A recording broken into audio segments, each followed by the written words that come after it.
in the place where everybody knows your name. Laughter fills the air like a sweet refrain. Sit and share a story, but I drink or two in this cozy bar where dreams come true, where smiles and friends remain, and good times ease the pain. Here we go again.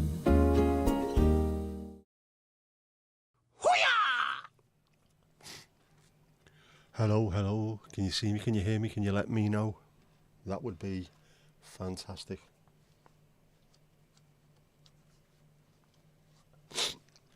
Oh, I'm going to do sneezings. I am going to do sneezings. And plenty of them. I've been sneezing all day, and then for the last half hour or so I haven't stopped. Other stuff. Is the chat working? Tomash, first in, best dressed. Mandy. Botrix has correctly joined. We will see. Steve-o, how you doing, bud? You okay? Seeing me, hearing me, letting me know. The Holy Trinity, the Triumvirate, the Bald, Kendall and Harvey, if you will. How are you? You could see me until I ducked, yes.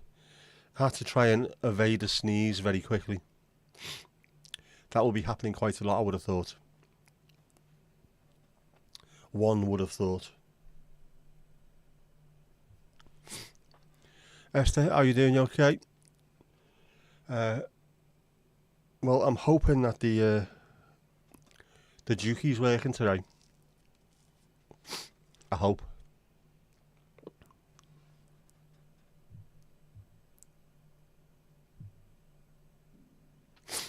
We shall see. We shall see. If it goes to the small faces, we know it's working. It might take a while though. Oh man. Chat's working, that's a good start.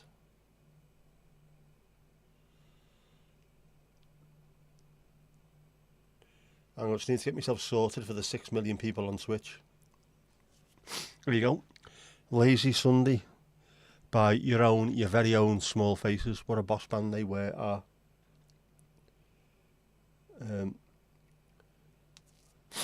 Yes, it's working. Fantastic. Chat's working. Casper, how you doing, bud? Right, it's all working for now. Now I tells you. Although, hang on, will ya? You slew. I might need to do something first. I need to press some buttons, which I should have done earlier. But I didn't because I'm an absolute knob. Know what I mean? Know what I mean, bruv? Continue to Stream Deck. Yes. Right, that would be nice if that works. Shall we check it? Shall we check it out now, you funk soul brothers? Blow me nose, stop sniffing. Hang on.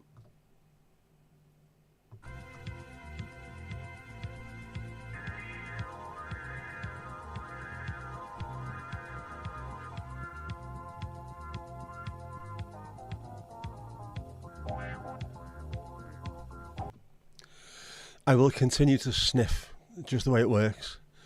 A potentially gloomy day was cheered by an excellent Reason to Rhyme video this morning. No problem.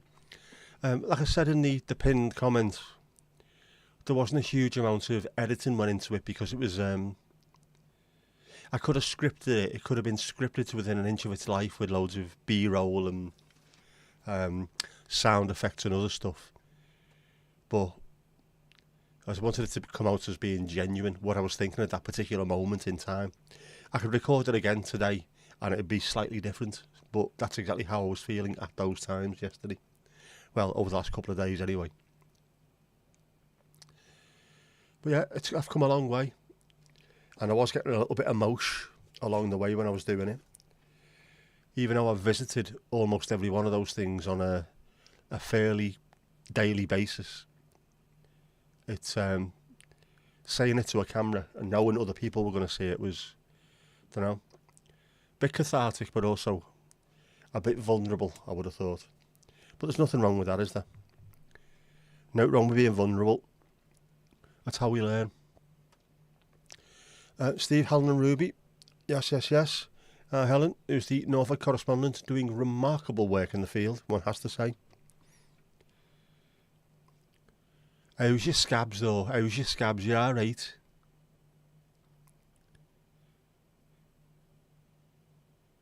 They're easing. Knee's hard to heal because of it moving. Obviously it is, isn't it? Everywhere else that doesn't move as much heals quickly. Every time you think you're doing alright with your knee, crack, it goes again. You could have a cracking scar on your forehead, lie about it, tell people it was done during the war or something. Say you were fighting the Taliban single-handed, stuff like that. Tell them straight. GP appointment on Monday for the likely broken nose. Get it sorted. Make sure you get it straightened as well. I didn't, and that's why I sniff quite a lot, because I've got an S at the top of my nose where it was broken one way, then the other, and then back the other, which means I can't really breathe through it. So my body automatically just goes, oh, let air in, and it won't. You know what I mean? Yes, the woman with the scab picker's nails. They are evil, them, aren't they? They look... You could do some damage with them, I would have thought. Could you? Hire yourself out. I ain't saying she's a scab picker. Yeah. But she ain't messing with no bootlicker. You know what I'm saying?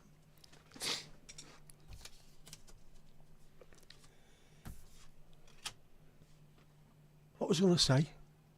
Genuinely going to say something. And it's gone. It's all gone. As The Cure would sing. The boot situation. I say it's good, but he takes the lid off. It could be anything. Exactly. Does it taste sweet, though? And if it does, at least I'm a diabetic. You know what I mean? I'm not a diabetic. If it tastes like goo, you're okay. Yeah, apart from if it is a diabetic, in which case it would taste sweet. Which mobile network are you with? Am I satisfied with their service?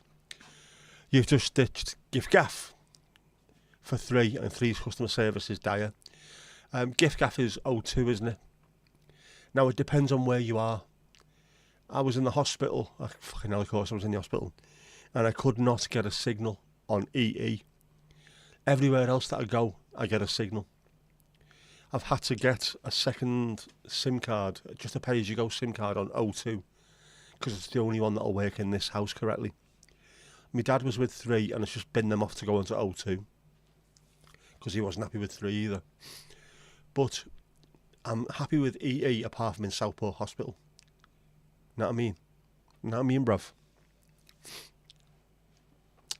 3 have always had really awful customer service. I had a contract with them back in black. I don't know, back in the 2010s, I think it was. And they were shite. They were shite. But GiftGaff should be okay. They are O2. I don't know why you're getting a bad signal. I think there's black spots everywhere, isn't there? Just no matter where you go within this one little area, you will not cling to a mast. Plus, if you're in Merseyside, there's a good chance that someone's burnt the mast down because it's fucking, lad, 5G, mate. It makes your spleen explode. Burn it down, lad.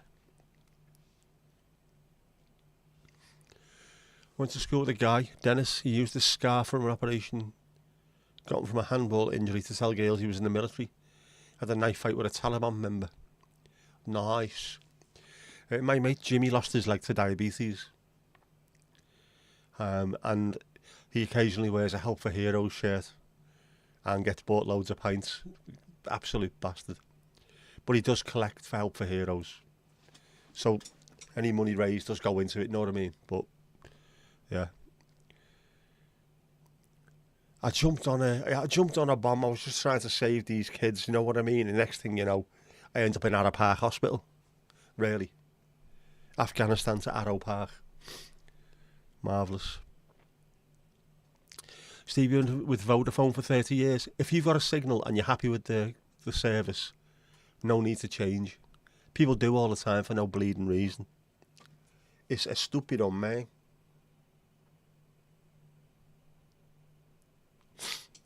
Oh, man.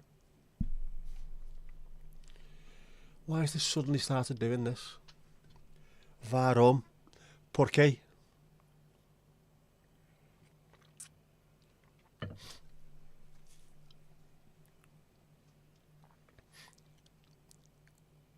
Doesn't Tesco have a network? They do, and you can use your club card points to go against your bill. I use mine for RAC cover, which I've just renewed yesterday. 35 quid's worth of Tesco vouchers got me 75 quid's worth of RAC cover, which I didn't use last year at all, but it's lovely knowing it's there, especially in an old car. 2024 and 3 shop and call centre were useless. The call centres, we had to deal with them. I had to deal with them back in the day and they were awful. And I think the same people are still there. You know, those people are, hello, my name is Dennis. Mate, your name's Dinesh. I'm not a fucking idiot. I know how to pronounce Indian or Pakistan names. Just, what's your actual name, mate?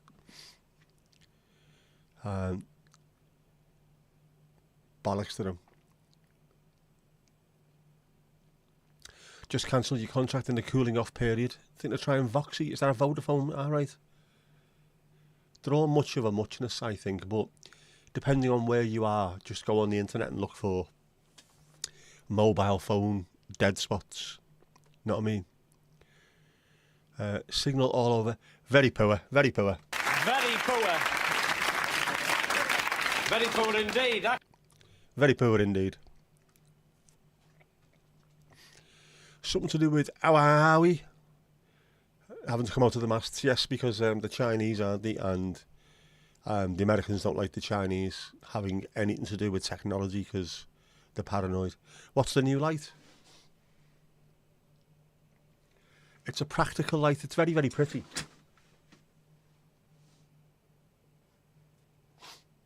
I think so anyway. It's very pretty. I just thought I'd get something a bit different and then build me way up to Christmas. Know what I mean, bruv? Know what I mean? As far as you know, locally it's either Vodafone or EE, the big two, really, isn't it? O2 in there as well, but Vodafone and EE have traditionally been the massive ones. Gift wasn't working in your area of work. You need reliability, of course you do. For your contact patient notes, access maps, the lot. Ali, oh, you're on the way home, you'll be back in 5 to 10 minutes. Go ahead, we'll time you. In fact, you know what? Yeah. I'm going to time you. I'm going to time you and see how long it took.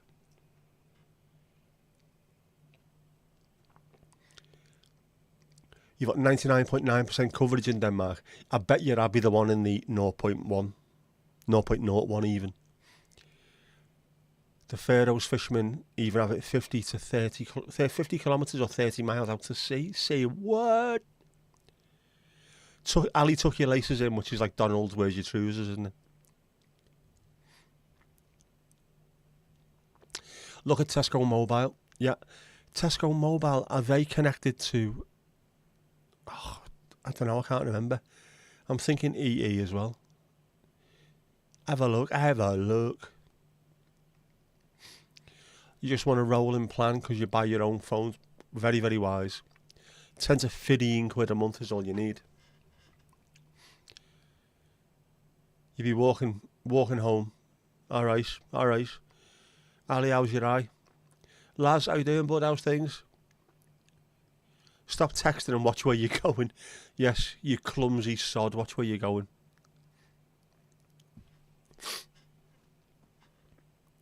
Being in Sweden this last summer, you experienced not having a signal, and it's maybe 10 years since you experienced it in Denmark. This happens quite a lot in the UK, unfortunately. And certainly happens in absolutely every football stadium you go to. But then 40,000 people trying to text this useless ginger baldy bastard at the same time does have a tendency to clog it up, doesn't it? Not that every football stadium is moaning about Dyche, but you know what I mean. Tesco's EE now, I thought it was. But you can put your club card points towards it and stuff, so I would use stuff like that. Easy, easy, easy. Oh, man. Why is this kicked in? Why have I had a cold for 4 weeks and it's kicking in now?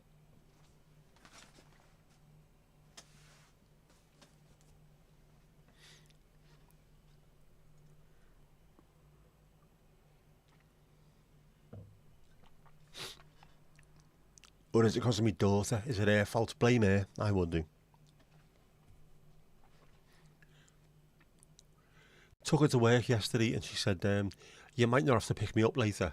I'll let you know on my dinner, on my lunch. All right, yeah. So it got to 4:30 when I was supposed to pick her up. And I was outside the nursery. Nothing.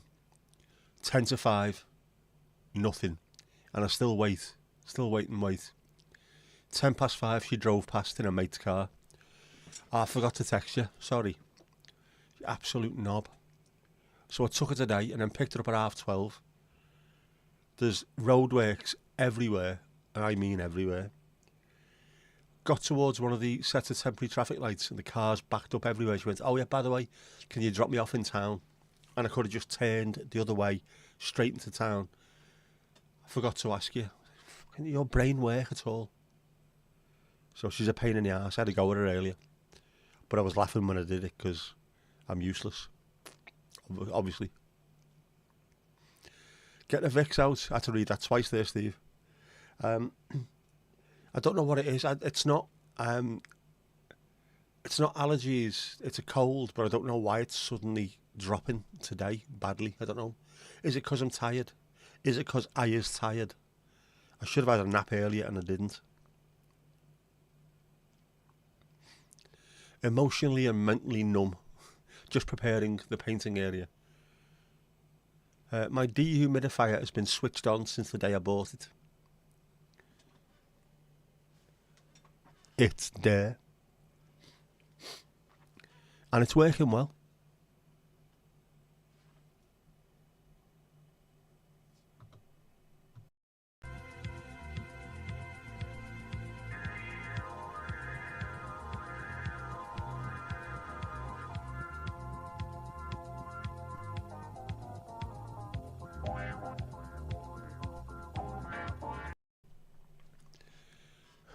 Bloody thing.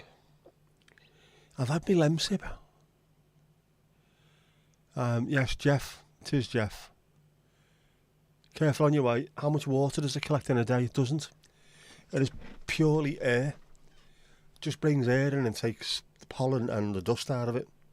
Apparently. It might be due a Hoover. I might do that this week, actually. Possibly. Yeah. It shouldn't be. You got to change the filter every 6 months, or I haven't had it 6 months yet. I think. I'll have to check that. I got it off Amazon, didn't I? Let's have a look. Look at my orders.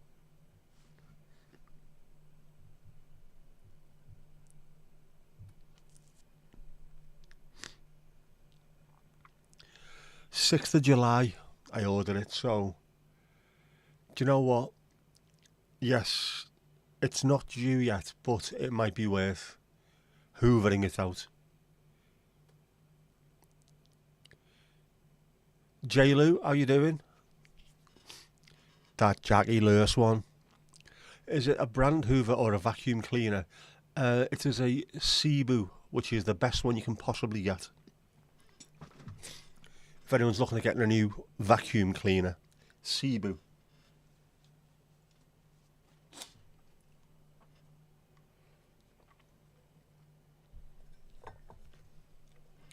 Thermos. Pack of bastards.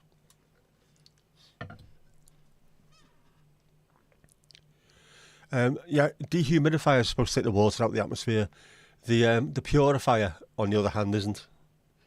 That's just to purify the air. It's a HEPA filter, which is supposed to take a lot of the pollen and dust out the air, which means I might have to vacuum it. I know it's supposed to be vacuuming, not hoovering, but I like the fact that James Dyson, everyone still calls his Dyson vacuums a hoover, which must piss him off completely, and he deserves to be pissed off. Tax avoiding prick. Miele, no. My mum used to be a professional safecracker. A professional cleaner, cleaning for all the expensive rich people's houses in Southport. The woman who set the business up was an army wife. And when they left rented accommodation, the house had to look better than it did when they moved in. She knew everything there was to know about it. Absolutely incredible. The Cebu vacuum cleaners are amazing. They really are. Went round it. We've got a Vax stick thing, which is handy for cleaning the car and getting under sofas and what have you. Went round here with it the other day and it looked lovely and clean. I got the Cebu down and it looked as though it was a brand new carpet. They're absolutely amazing. They're amazing. They're absolutely amazing.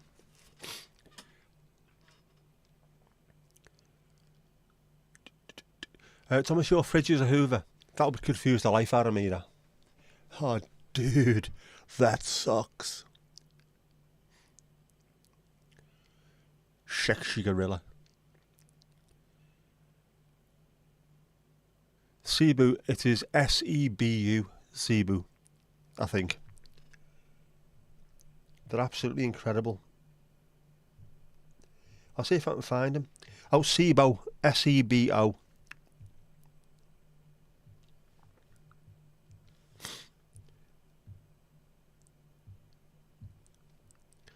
Cebu, not Cebu.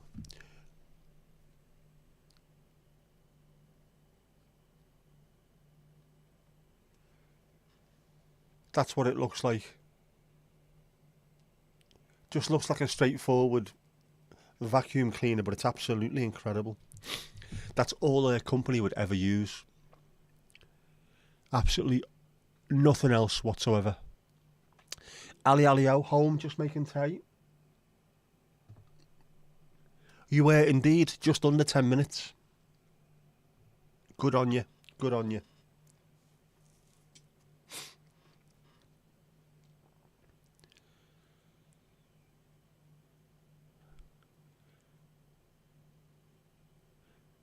Beavis going high on your list of impressions. I do loads of them, don't I? Unknowingly, most of the time. Hiding until all the brown wash is cleared off before you get arrested. You don't want to go out with brown wash on you. Ali, your eye is on the mend, still slightly bruised but grand. Bruises heal. That's the way you've got to look at it, isn't it? Bruises heal. Oops-a-daisy, your shift. And you know you are your shift. Right, and now I can press the button again for Piggly Ding. Miele is German too, it is. But Sebo, Sebo, S-E-B-O, which is not Devo, D-E-V-O. They are brilliant. £315 is the cheapest I can find on here at the moment.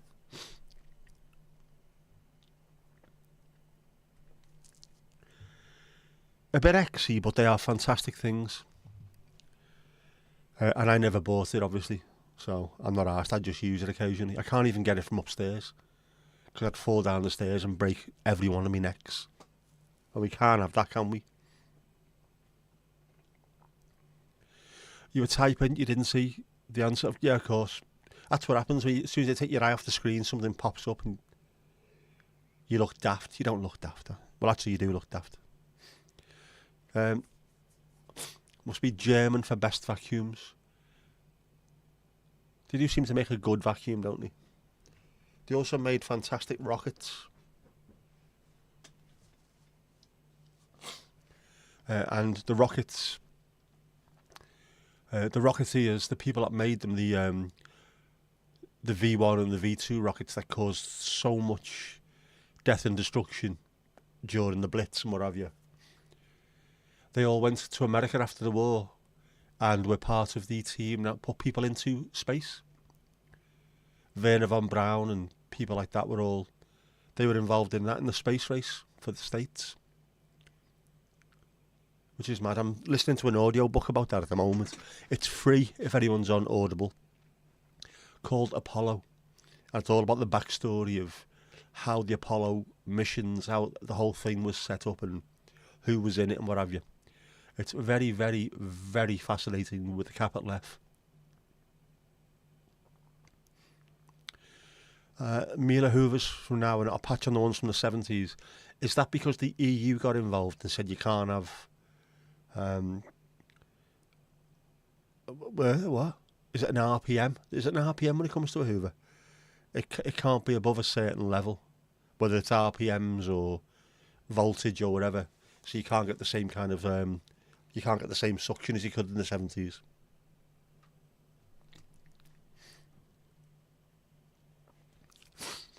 Amanda, a bucket of brusher. There you go. A bucket of brushy for Mandy.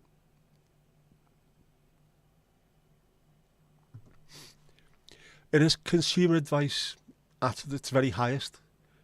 Worst mobile networks, which nationality sucks best? Dude.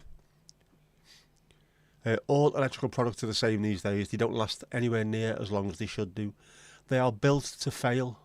Deliberately built to fail. Apple were done, weren't they, by the EU, I think it was, for deliberately slowing down older handsets so you'd be forced into buying new ones when there was nothing wrong with the old ones. Cars are also now built not to last. They used to have something like 40% recyclable materials. They're now about 90%. Crash your car, write it off, get it recycled and go and buy a new one. On its arse, man. What happened to making stuff that lasted and just fixing it? Makes more sense. That's why I've got a car that's going to be 20 years old next year, a diesel, and I've got to pay congestion charge. Well, I don't because I've got a blue badge, but I would have to pay congestion charge if I went into London. And yet, after 20 years, that carbon footprint is less than a Tesla. You got to drive a Tesla for about 15 years before it even breaks even. Know what I mean? It's on its arse, man. Grandparents had a vacuum by a Danish company called Nilfisk. I've heard them. Nilfisk. Nilefish. I was going to say that. That makes sense, Neil. Nilfisk. It's an old Danish slang for a hippo. You're doing okay. You could be sad and grumpy, but for an inspiring Reason to Rhyme 5 video this morning. And I've started recording the next 3, I think it is. One of which I did when my daughter went, don't pick us up at 12:30. Pick us up at 1 instead. And I was already outside the building at 12:10. So I went, all right, yeah, I'll piss off somewhere else, record some videos. Oh yeah, I'm not going to tell you, but yeah, I recorded a good one earlier in a different place, completely different place. I liked it.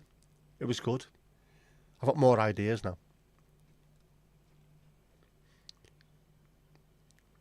The EU did say that vacuum had a level. It does. They're not allowed to be above a certain, I don't know if it's wattage, voltage, or if there's a suction level. Hang on. But they're not as powerful as the old vacuum cleaners. But I suppose they also don't use as much electricity, and they're also not as much of a danger to people. Unless you fall on them naked, like a lot of people seem to do. A lot of men, especially. Why is it always men? Neil Fisk, who do Henry, aren't too bad. Can't beat a good Henry Hoover. Just because they look great on a hotel. The hotel landing corridor, don't they? There's always some either angry Spanish woman or disinterested looking Portuguese woman, or even Polish these days, just wandering around with a Henry the Hoover. Hugs for Tom. I saw the bonfire, the North Birkenhead bonfire. Holy shit! It looked big when you sent the picture. Hang on, no. But when it was set on fire, it looked absolutely insane. That was almost Northern Irelandian. You once built a house with a vacuum built into the walls. Oh, yeah. Built pipework into the cavity to a plant room downstairs. In every room, a wall socket that you plug the hose and brush. I've seen that before. That makes so much sense if you can do it, if you have the money to do it and the wherewithal. They've got the where, you've got the withal, obviously.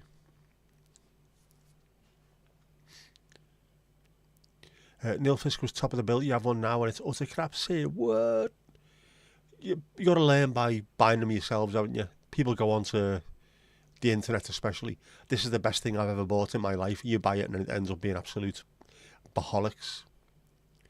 Dealing with service providers is definitely soul destroying. It's never ending, and you never get to the sort of the answer that you want or the outcome that you want ever even once. Remember the Mobius cartel? They find each other's companies if their products last long enough. They started back in the early 1900s. It's all on its arse, isn't it, man? How did you get the cylinder in? Lube? I don't know, you tell me. Yeah, there's a photo from the pier with the Berko bonfire in view. It looked stupidly big and very dangerous. Men have hoovers, women have washing machines, apparently. Yes, but you don't walk into A&E with your washing machine shoved up your Jack and Danny, do you? This fella's going into A&E, literally. Well, what it was, I was over in the house naked and accidentally tripped and fell onto a jar of Vaseline and then onto a hoover attachment. Can you help me, please? How's he doing? Oh, he's picking up nicely. Very poor. Very poor indeed. Very poor indeed. It was a Canadian system. Hoover, eh? I like stuff like that, though. It's unusual solutions to problems that you didn't know you had. That's how the best things normally work. I mean, the microwave oven was only found because of radio waves trying to track the Germans coming over, and someone had a chocolate bar in the top pocket and it melted. I went, hang on, that's melted this. Yeah, we'll turn that into something that we can use as foodage.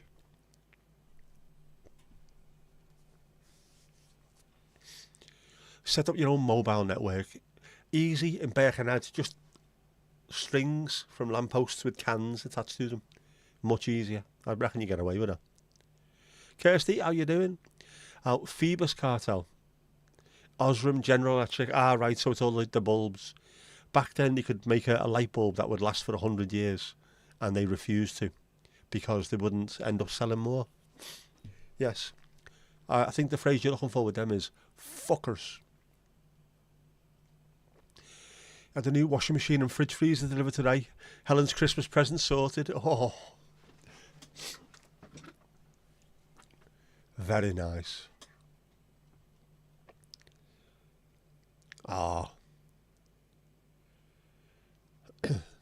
A blow-up doll with a firecracker and some giggling teens. That sounds like A&E as well. How much a month? What are you charging, lad? How much? Your shoulders have got to go when you ask that. How much, lad? Kirsty and Andrea. Ciao.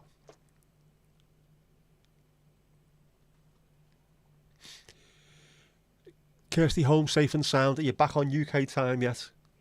Did you lose your heart to Venice? Just you're back in the UK. You don't know how lucky you are. How was your trip? Very romantic, isn't it? What would you like? Well, diamond earrings. No, I almost said pearl necklace. No, diamond earrings. Little black dress. Little two-seater English sports car for the summer. Bought you a washing machine, darling. Taking the piss? I hope so, yeah. It was lovely and relaxing. and somewhere that you can tick off the little list. Loads of people want to go there. I think that's just one of those places, isn't it? If you can go. Venice, Rome, Paris, Croydon. The Birkenhead bonfire had P. Diddy and Jimmy Savile as the effigies. Please never change Birkenhead. Should have seen a smile on her face on full spin. Cancelling the contract in the cooling off period. Ta-ra. Ta-ra to you.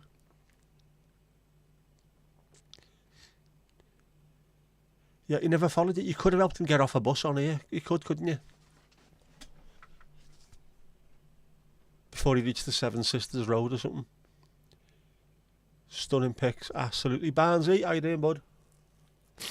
Effigies, Esther. Have you ever seen what we do on bonfire night? Because it was Guy Fawkes, we have something called a guy, which is it's normally like a little bit of a doll made to look like Guy Fawkes that you put on top of the bonfire and burn. So now everything has an effigy, a lifelike-ish, something that you put on top of a fire and burn. Oh, man. So you burn things you don't like. Jimmy Savile being right up there.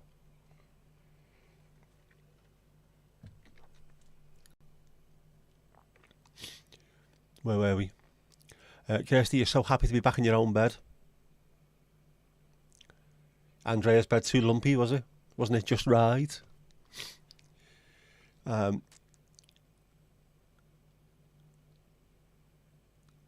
there, seen it, done it. Our Jinxie has 1600 RPM. Let us know what you want, what you really, really want. So tell us what you want, what you really, really want. Bucket of beer. For Esther, of course. Naturellement. A beer for Jinxie as well. Effigy and ivory. Kind of voodoo. It is. You get dolls. Kids will go out begging for a penny for the guy, which is not really begging. It's part of the tradition of bonfire night. And they have to have an effigy, a little doll pretending to be Guy. They'd collect all the money and then that guy would go on top of a bonfire. You'd set fire to it. And then some drunken dickhead would drive a car that he'd stolen into the middle of it. Maybe that's just Garston for you, I don't know, but that happened every fucking year. Everyone then run away. There'd be baked potatoes found 3 miles away. All kinds of mad stuff. Yeah, what do you reckon this would do if I threw it on the fire? I don't know, lad, try. Okay.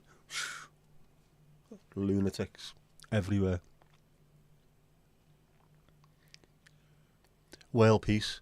I want to live in a world of peace and harmony where man can love his fellow man without getting, yeah. Or 27 pints of Guinness will do. Welcome back to sunny Blighty. It has been glorious today. The sun has been shining brightly. Unfortunately, there's been about 7 miles of cloud in between us and it. Very poor. Very poor indeed. Very poor indeed.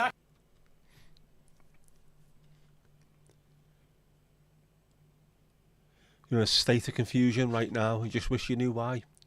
If you knew why, you wouldn't be in confusion, would you? I think.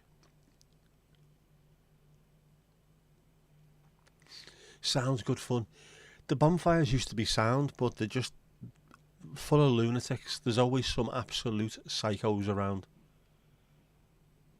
No, like I bought an old Caligas fire. There's still a little bit of Caligas in the bottom of this one. Should we keep hold of it till bomby night? And you're thinking, what? Don't be stupid. You'll blow the entire street up. That'll be a laugh, won't it? No, it won't. Bleeding lunatics. Psychopaths. It was nice and warm, not cold like here. It's not been too bad though, has it? Seriously. I think it was 14 degrees today. And we're in November. Remember it's the 6th of November. So it's not too bad at all. I still haven't had to wear my big coat yet. I've been getting by on hoodies and lemsip. That's like the British version of gin and juice, isn't it?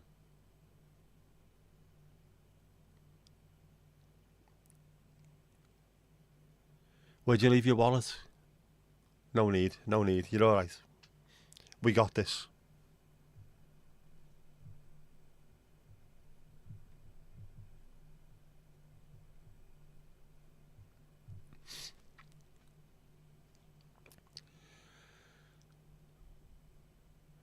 An Irish coffee.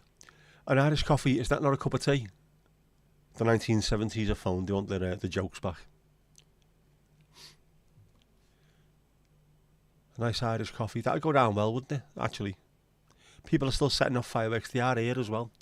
I did go out yesterday. I had to go to Tesco. Other supermarkets are available. And bizarrely, there was something happening over there. And I couldn't see it because it's behind the houses. So that part of the sky was lighting up. I did get video of it, which I'm going to use somewhere. Over there, someone was setting off fireworks, but I couldn't see them. They were behind houses.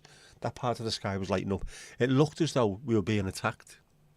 When you see the Gulf War, when he was showing you that live on TV and there's bombs in the background going off, that's exactly what it looked like. Bizarre, but it looked brilliant. The whole sky was lit up and it smelled of bomby night. There's a certain smell on bomby night that you just don't get any other time of the year. And it's always misty. Not fog, not smoke. Dreich. That Scottish dreich that soaks through. You know, where your skin's soaked through to your skin. No wonder I'm sniffing. Get your big coat and thermals on. Don't need it. 14 degrees, man. That's shorts weather. But I'm wearing joggers to avoid this cold that I've got. But yeah.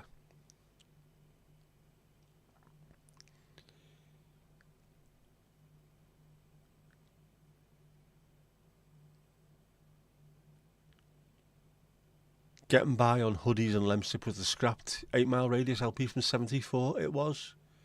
2 years after their famous Toronto gig, which lasted 8 days with 346 support groups so far. I will get round to doing the merch for that one. The 8 Mile Radius tour t-shirt with everyone's birthday on the back. Bit of Tullamore. Oh, very nice. Yeah, going to use the Where's Me Wallet. That's the same one fellas used to do when they were walking to the pub together. Me laces have come undone. Nice try, dickhead, you're wearing slip-ons. Get in there and pay for your round.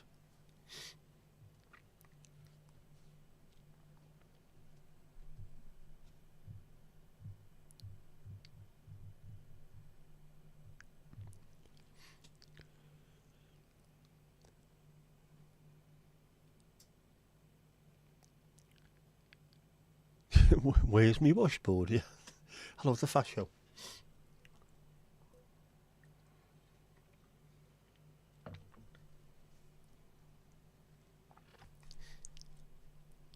I knew there was something I hadn't done. Live chat, not top chat. Feckin' thing.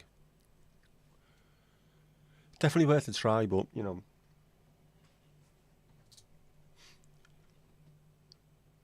Money's money. It's no use in this pub. It's no use at all. Isn't it? See? Horace agrees, your money's no good in here.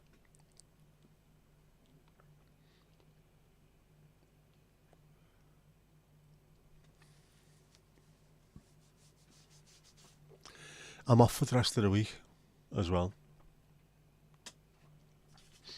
Got to take my dad to the hospital tomorrow. Not tomorrow. Friday. Ginger's crossed. It'll be the last time he has to go. As things are looking okay. He is supposed to be going to the pub tomorrow night, but if he's going to see the doctor on Friday morning, I don't think he will. Possibly. Sure, I don't know. But it means I should be able to get out and do a bit more recording. I haven't got my book with me, knob.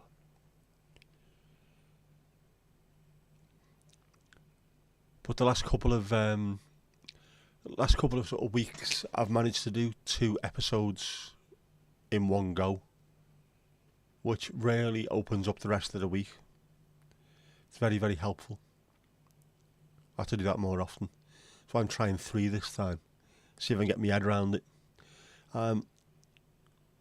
Yeah, definitely good to hear. He's done as he's told, as always.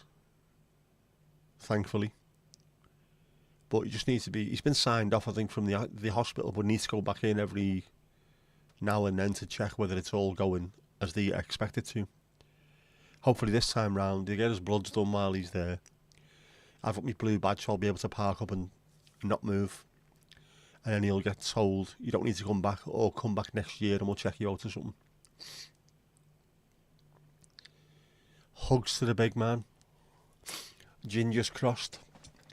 Yep. Sleeves rolled up, Esther. Go and do the pots. Lads, catch you later, bud. Need to figure out how to do the painting thing again. It's like riding a bike, only don't ride a bike while you're painting. You'll be grand, so you will.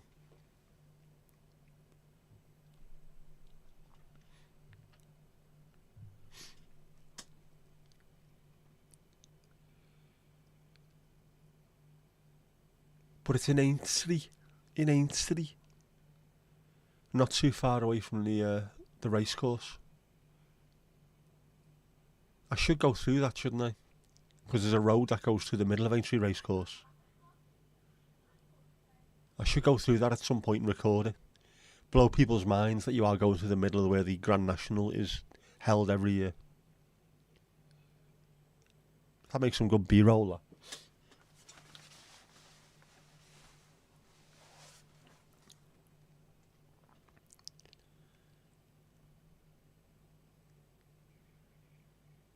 The hat is crying out for tinsel. Say what? But no, not tinsel.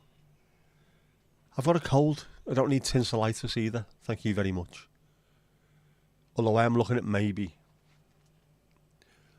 I don't know, other lightifying this area. I've already started with an attempt, you know what I mean?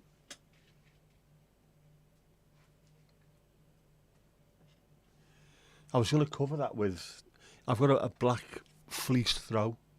I was going to cover that earlier, but something happened. Oh, I had a shower, that was it. I'll do that for next time, so that'll be dark on the bottom, be more homely.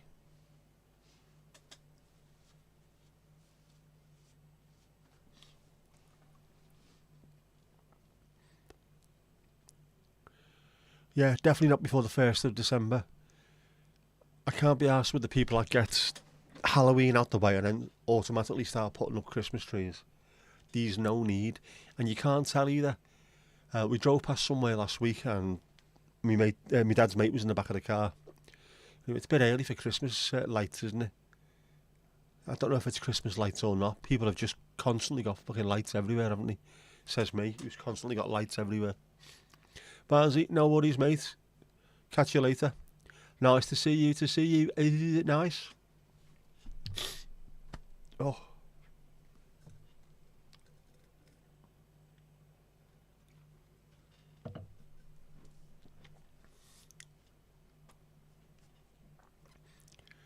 You've given up trying to ignore it. Christmas is everywhere. It is. It is absolutely everywhere on the TV at the moment. There was TV film. I'll start again, right. There was TV channels that have been showing Christmas films for the last month. They started at the end of September. There is no need for that shite.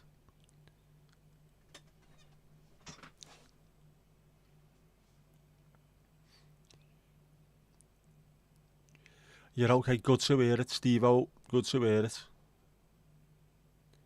We like that, make sure everyone's okay. As you all should be. Black Friday, yes. It's brilliant if you look at Black Friday. Have a look at the cost of stuff 2 months ago. And then look what it is on Black Friday and it's the same. All they've done is they put it up in the meantime to put it back down to what it was, and then you think you're getting a bargain.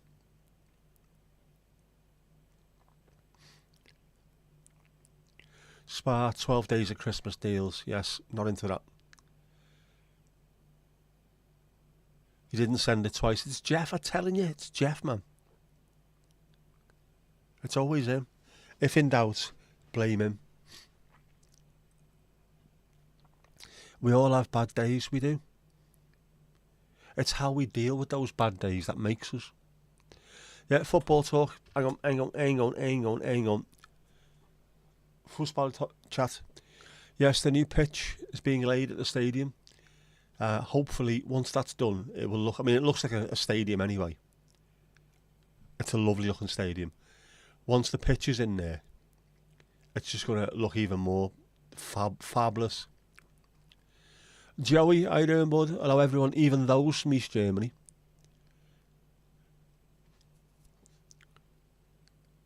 People from Leipzig and Berlin and other places. Were we talking about this the other week? Berlin in the 80s and 90s would have been a great place to go. I'd love to have gone then during the proper Cold War, Oleg Gordievsky kind of era. Which magazine did a story on Black Friday? I don't know, was it Hello? Okay. Sure, I wouldn't know. You don't have bad days, just less good days. Every day you're alive is a good day. It's a fantastic way to look at that, Joe. Fantastic way to look at it. It's never a bad day. Some days are better than others.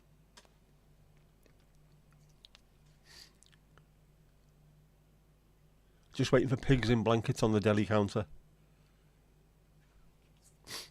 Wasn't that the 1978 8 Mile Radius album? Pigs in blankets on the deli counter. I mean, obviously it might not have been. Lucky pitch. Absolutely.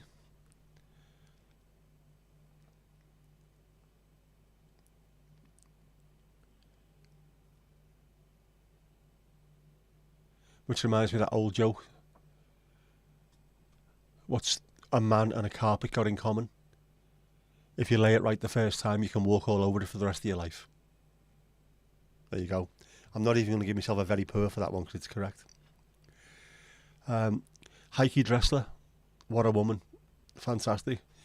A very good era for East German sports, especially athletics. Apart from the fact that they were all injecting their eyeballs with monkey placenta and stuff like that. Donald's not feeling well, he might not be here tonight. No worries, tell him that we're asking about him. Hopefully he gets better. Soon, quickly.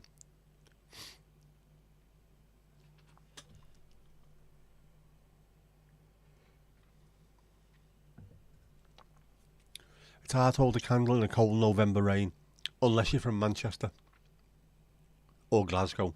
They could do that easy. Practice, that's all there is, practice. Yep, hugs. You could just lurk. If you're not feeling well, just go and do what you need to do. Piggly Ding next. Who's next behind the bar who fancies a shivel?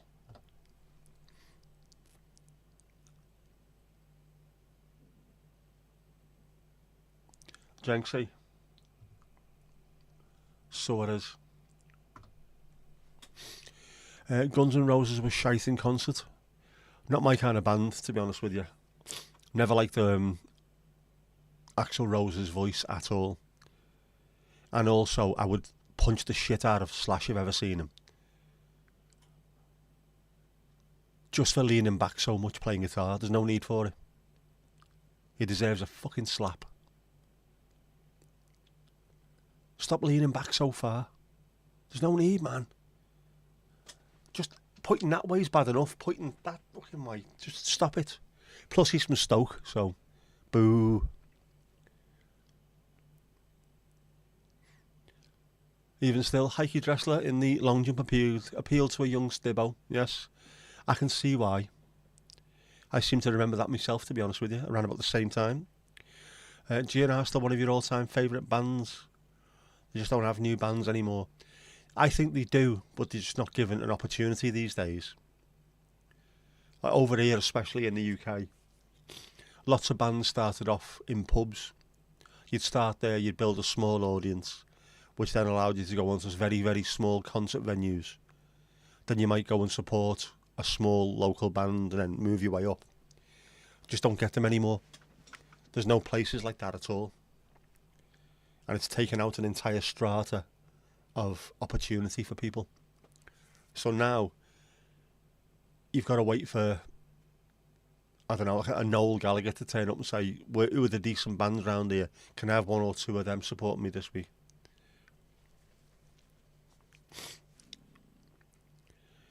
I've got some long arms, I have. They go all the way into here. It is my wingspan, don't forget. If you put your arms out, anybody here, put your arms out. Tip to tip is the same as your height. Unless you've got, one of those disorders. Great vid. Just not my style of music. Definitely not my style of music.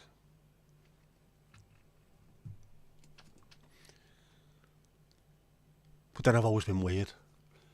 I went to see The Mission back in, when was it? Early 90s, I think it might have been. 89, 90, somewhere like that. And everybody, we went outside the Royal Court in Liverpool, and everybody, to a man and woman, was wearing black, all black. And then I stood out in the middle of it because I was wearing baggy white jeans, a baggy white long sleeve t-shirt, and a white bucket hat. And it was like, who's he? He must be brave. Just, no, I'm not brave, mate. I'm not individual either. I just don't give a shite. I am not following you.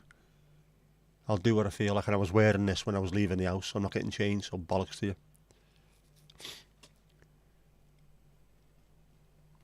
Like a dwarf. Yeah, exactly. But most people, if you put your arms out, tip to tip, your wingspan is the same as your height. So mine is verified 6'4", tip to tip. No, not like that. Hyper. I've still not heard that. Not heard any electric callboy at all.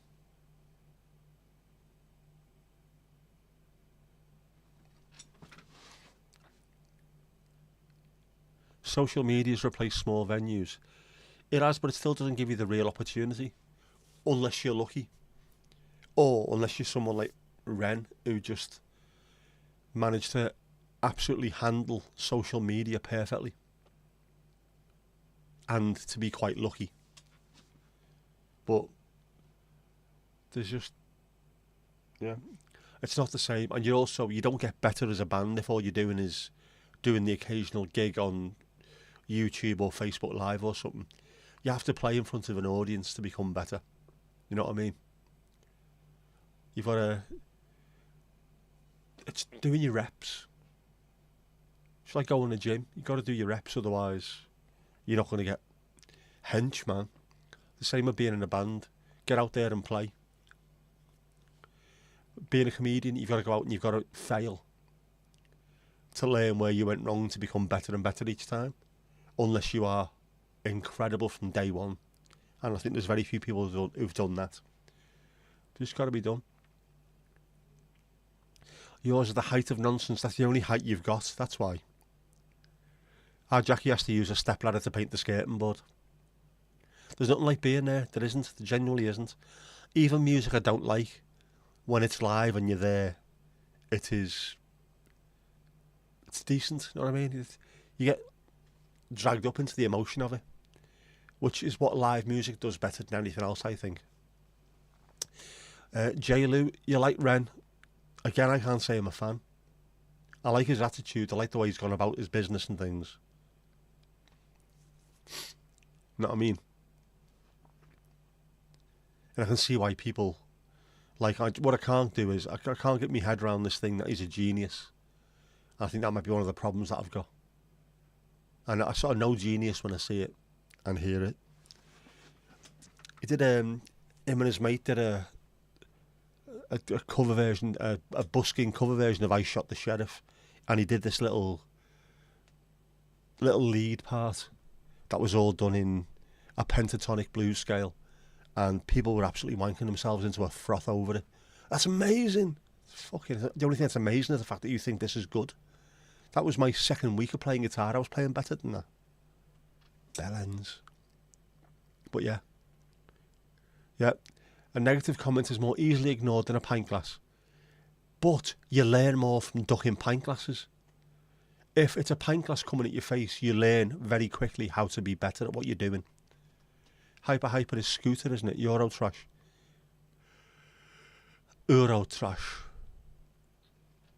Some Euro disco trash is quite good. Not a lot of it though. My favourite Euro disco thing is actually Euro Disco by Biss, a Scottish indie band, and they've nailed it. The one advantage that Michael Phelps had, his wingspan is 4 inches more than his height, and his feet must be like orangutan feet. Mad, isn't it?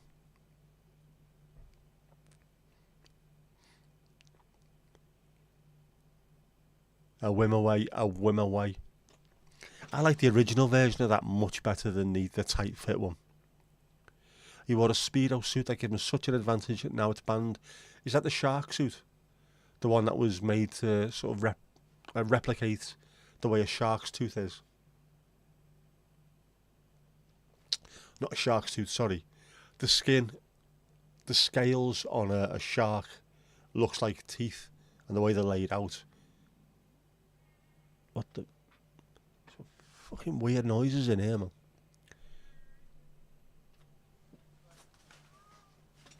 I know it isn't. There's people outside. Wondering what it was. It was kids.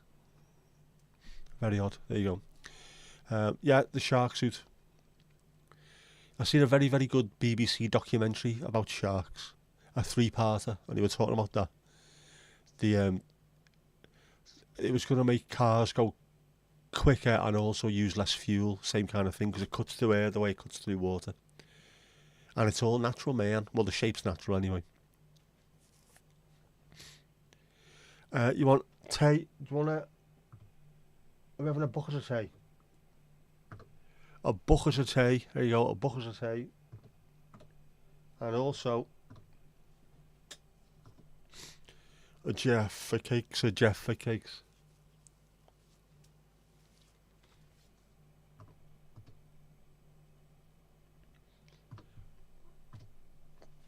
There you go. I ate all my Jaffa cakes, by the way.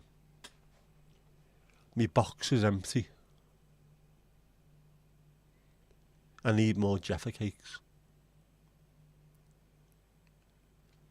But they were nice. I liked them. Especially with a nice cup of tea.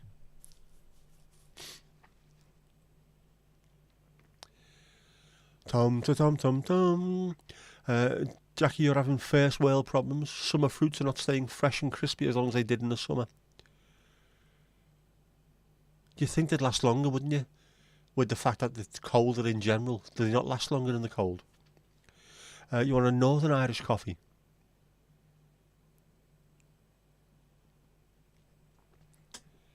Is that like an Irish coffee, but it's got petrol in there instead? I don't know. How does that work? It's November. It is.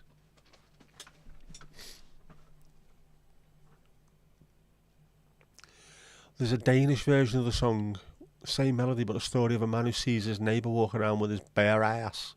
It was an massive hit. What type of whiskey? Did he have a Northern Irish whiskey of their own? Which one is it? There is, isn't there? There's I'm sure there's a Northern Irish whiskey, which is the big one themselves. Oh, what the fucking hell is it called? Unless I dreamt it.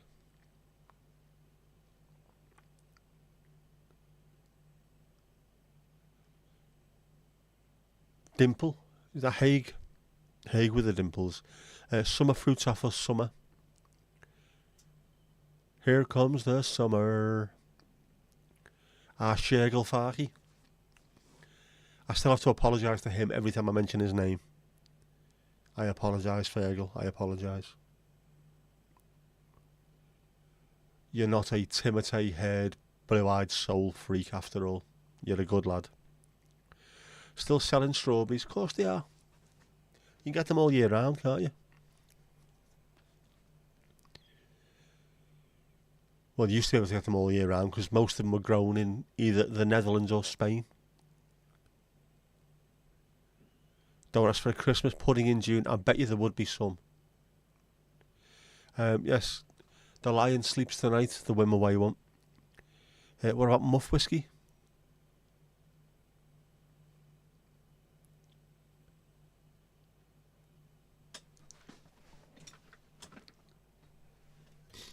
We've all been there.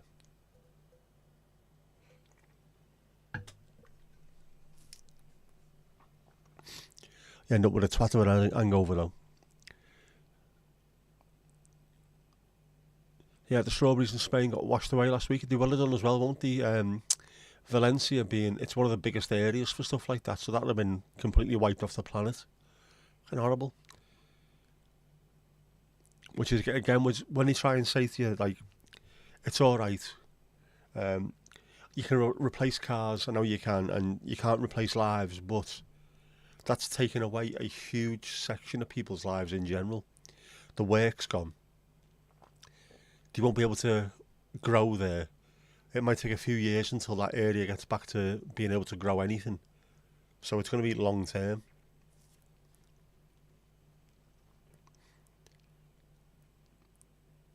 You don't ask for Christmas pudding at Christmas either. That's because you're completely bar humbug, that's why. Disgraceful behaviour. Even if you don't like it, you've got to have it. Even just a little bit of it. Hot Christmas pudding with cream or brandy butter or whatever it is over it. Pretend to like it for your nan's sake. It's always nans who have it, isn't it? I don't know at what age you become the person who buys the Christmas pudding, but it just seems to be that way.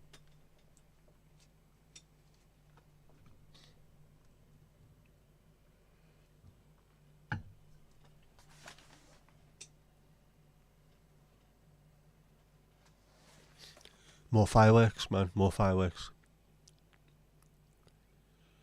Prices of oranges will go through the roof, they will. And the floods are absolutely horrible, they're horrific. And come from absolutely nowhere within the space of seconds. It's bizarre, man.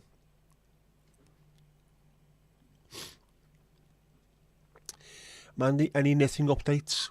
What's your current situation knit-wise? What going on here? Everyone buys Christmas pudding in Northern Ireland, do they?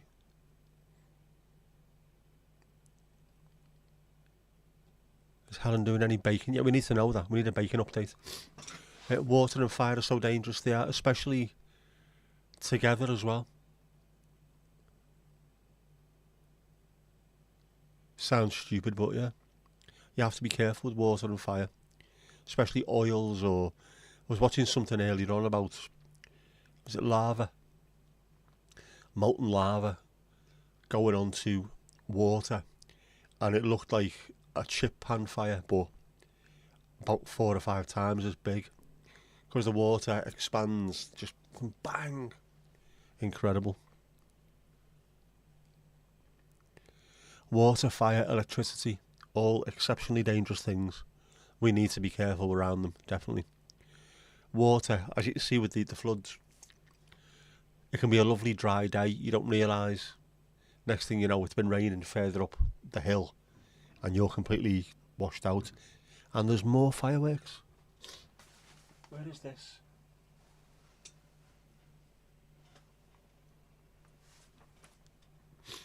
Why? It's a Wednesday, it's the 6th of November. Why fireworks now? Bellus Endus.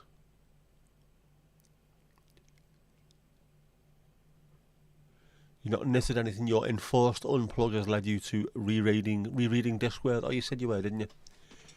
So because you're reading that, that's it. No more handiwork until you're finished. Well, at least that should give you a bit of time to work out what you're going to do next. Hopefully. Gingers crossed.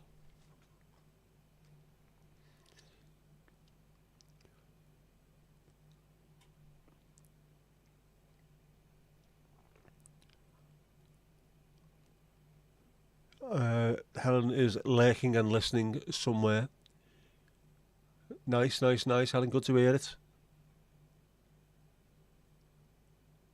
Dodgy charges are the cause of a lot of fires. They are. And you don't know the dodgy until you arrive. With a lot of them. I mean, obviously some of them are. You can tell the ones that cost about 50p. And when you get them, they look like they're made out of tinsel.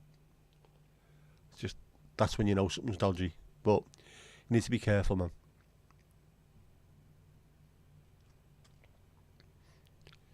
You might need a break from it. No, she doesn't. Get your needles out, man. You know you enjoy doing it. George's leg is healing really well. Good to hear that. It is good that the UK and Europe are so good at making the electrical plugs and sockets. Yeah. There's loads of YouTube videos about how good the British plugs are as well. Because there's loads of like hidden tech into how they were designed back in the day. They don't pull out of the wall easily. You can't grab the prongs if you're pulling it out. It's all these mad things that are in there. They're brilliant. Such a iconic bit of design, I think, the British plug.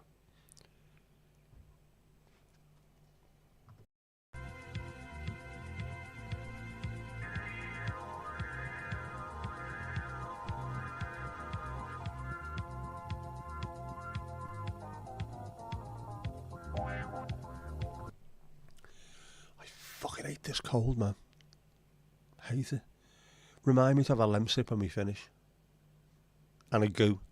A lemsip and a lemon goo, because they go together really well. Like a horse and carriage.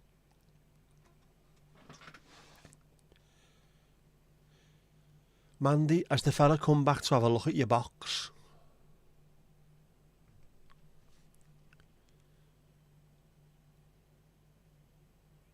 Wizards and witches on a flat earth, sitting on the backs of 4 elephants riding the great atween a giant schildpad. Een grote schildpad. Is that slidey writing or is that Discworld talk, Mandy? Or is that what you're knitting? Plugs are a masterclass in engineering. They really are. Everything that is about them has been thought out. We used to be brilliant at doing that. As a nation. We are losing the ability to do that. And the brains to do it. Because no one's taught to think anymore. There's no way that we could crack codes like we did back then. There's no way we could come up with aircraft design within the space of 20 minutes on the back of a beer mat and have it flying that afternoon. We used to be great at doing stuff like that. On the 15th, you'll be unplugged all day. What day is the 15th? What day is it? I know it's the 15th. Feckin' Egypt. What day is the 15th? It's a Friday. Sound. That means you won't miss one of the streams. I'm not being selfish, I'm just saying, you know.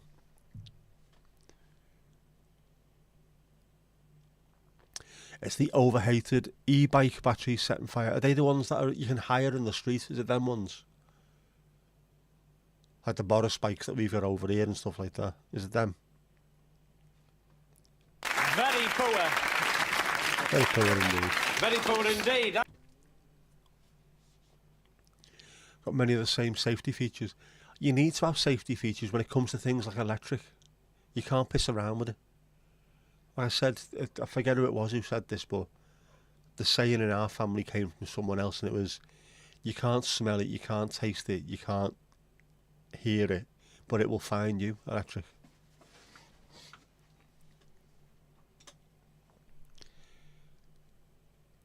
Internet's made us all can't be bothered reading the rest of that. It's made us all lazy. It has. Someone else will do it, or AI will sort it out for me. No, it won't. AI is only as good as what goes into it. Garbage in, garbage out. Which is why even though AI music is just putting prompts in, I'm quite happy with some of the stuff that I've been creating through it, because it's took very specific prompts to come up with very specific sounds. Not just a number one pop song from 1980, go. You know, it's proper stuff going in there. So, but it's very, very limited in what you have to do it. But yeah, garbage in, garbage out. If you put rubbish into a AI, it'll come out rubbish. We are lazy though. Something else will fix it for us. Someone else will do it. You're a worrier. I'm not surprised. In Northern Ireland, I'd be worried all the time. If someone doesn't turn up after 5 minutes, get everyone out looking for them. Yes, the Spark will expect fish and chips on a Friday. Standard. You haven't got that many e-bikes about, just a few. Did you used to have them and they've just gone missing? I would have thought that would have been a problem in quite a few cities around the UK, but they seem to be okay, don't they? London especially. Friday you're playing the All Blacks in rugby. Nice. Rugby union, obviously, not the real rugby. The price he's charging, you can buy you fish and chips. In Soviet Russia, electrician buys customer fish and chips, yeah? Jinxie, your dad was a maintenance electrician. Didn't know how to wire plugs until your 20s. He wouldn't let you near electric items. Again, Northern Ireland, do you want your kids to learn how to wire anything up? For fuck's sake, come on. But I like that as well. I know what I'm doing. You don't. Do not get involved. Do not. If you need something doing, let me know. I'll do it for you.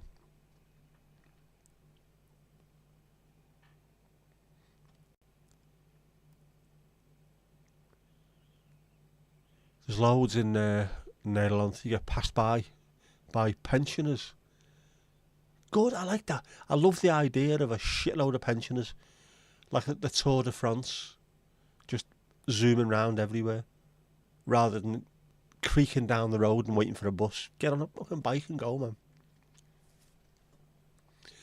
There's a few there over in Offaly. You got more three-wheelers or scramblers, right? We had a real problem with that. Scramblers, I mean, real problem. It was a Liverpool Echo, a couple of days ago, put a news item on their page saying that the days of the scramblers seem to have gone. We had real issues. People getting hit by them in the middle of the road and unalived by uninsured 12-year-olds on scramblers and what have you. But it seems to have calmed down a little bit now. I don't know if the parents are getting on top of it.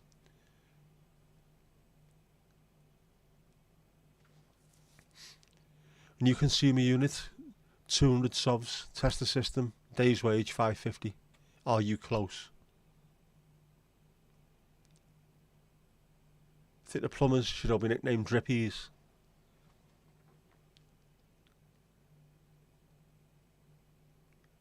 That sounds awful, that doesn't it?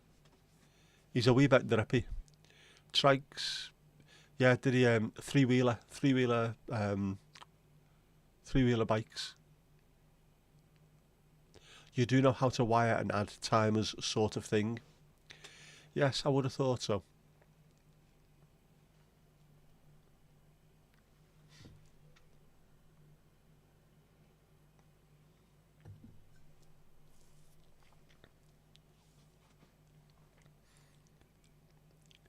$5.50 altogether or $7.50?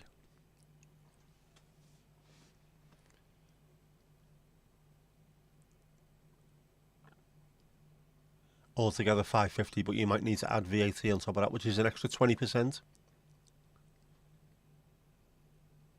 Another 110 on top of that, $6.60. Good luck.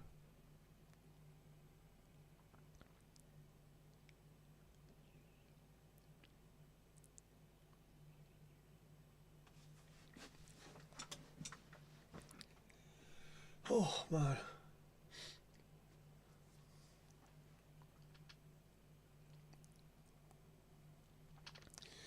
This fecker of a thing is doing your head in. Have you tried changing it?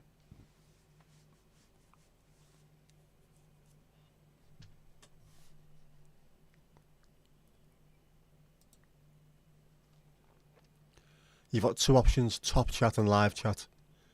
Go in and change it from one to the other and leave it on live chat, and then you should get all the messages. That is at least the theory. Know what I mean, bruv? Happens quite a lot. You know, keep going top, then all messages.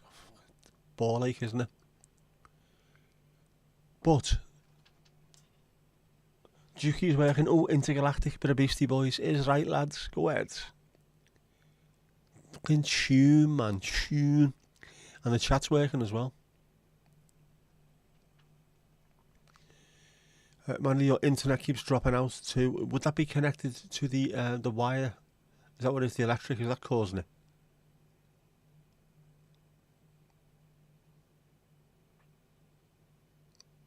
How is the internet there? Does it work properly? I know there's some places that are not part of the major city hubs that just get left with absolutely sod all connection.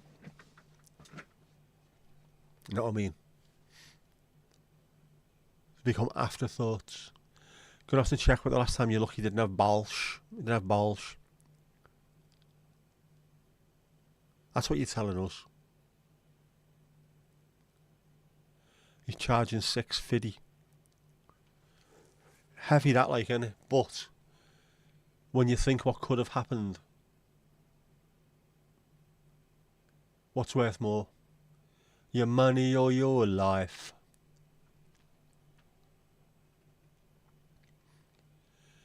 Your internet is like that around 8 p.m. Is that when you're downloading all your hardcore Barry Orn films? Is that what it is? Sorry, when I say downloading, is that when you're uploading all your hardcore Barry Orn films?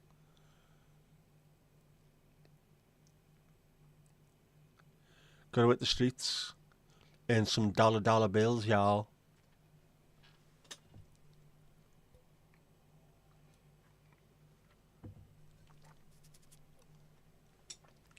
Set up an Etsy shop. You would make a mint just selling the David Bowie ones alone. Seriously. David Bowie, Aladdin Sane, knitted heads, they would do a mint. Barry Manilow.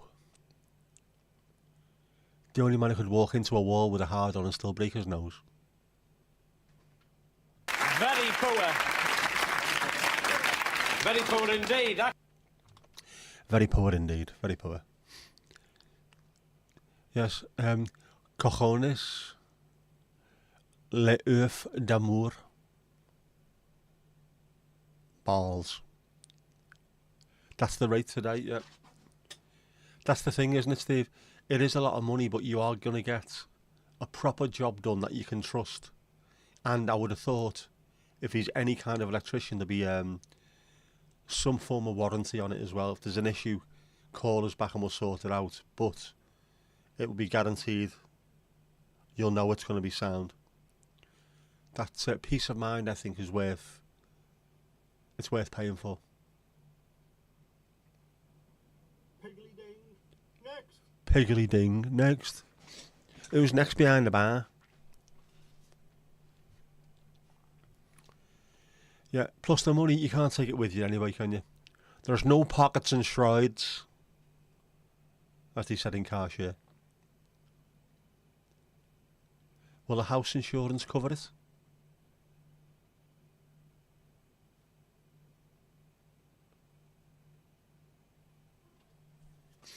Yeah, that's the pain in the ass, isn't it? You don't mind paying it, but having to pay it second time around because someone else had done it in the first place. Shite, isn't it? Les oeufs d'amour, yeah.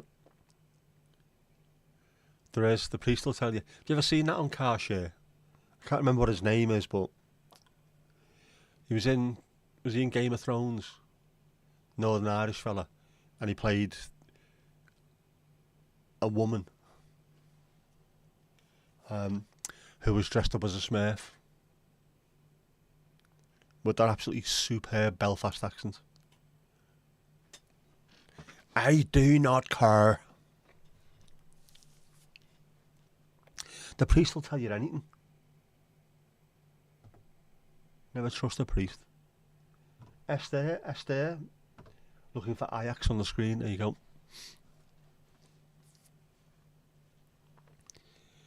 Yeah, you know what I'm talking about. I'm going to find out who it is, but absolutely superb.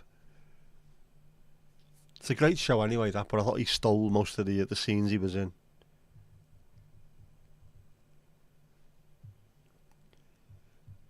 Who is it? Who? Conleth Hill, that was it, wasn't it?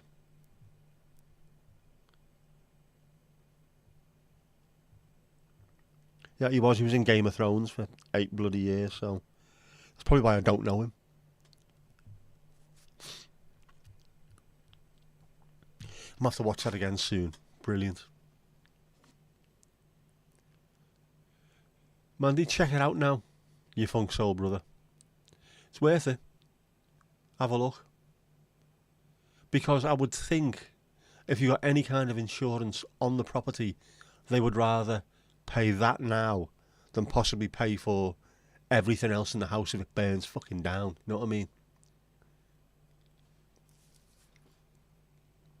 Yeah, it's absolutely brilliant. Superb in that show. Mind you, they all are, aren't they? Including Reece Shearsmith. Get that pumped up. That's why he's there all day, making sure he's doing a proper job. Absolutely. Yeah. Anything else fails, flutter your eyelashes at him. The Sparks love that. Loads of cups of tea, fish and chips, flutter the eyelashes. Sorted like an OCD sufferer's AC/DC CD collection. Ali O. Fanta and Pringles. I need to fix that. The Pringles goes from Pringles on the Stream Deck to Jaffa Cakes when I pressed it on. It only goes back to Pringles when I press it off, which is not good enough. It's an oversight on my part. I apologise wholeheartedly. Jackie, you ever seen Great Game of Thrones? Me neither.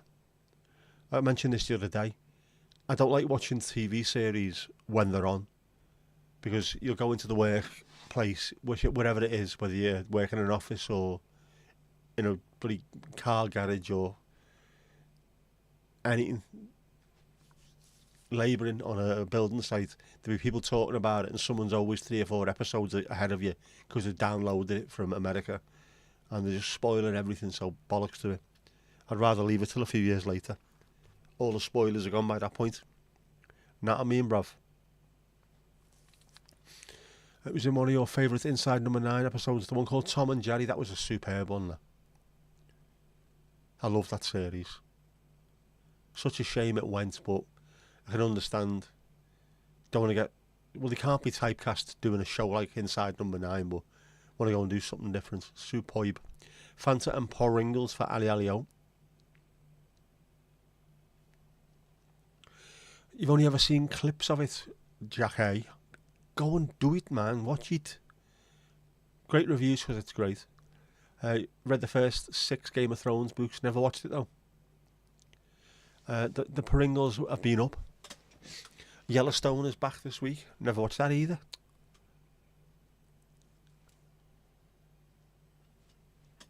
Do you know, to be honest with you, I've not been watching much TV at all lately.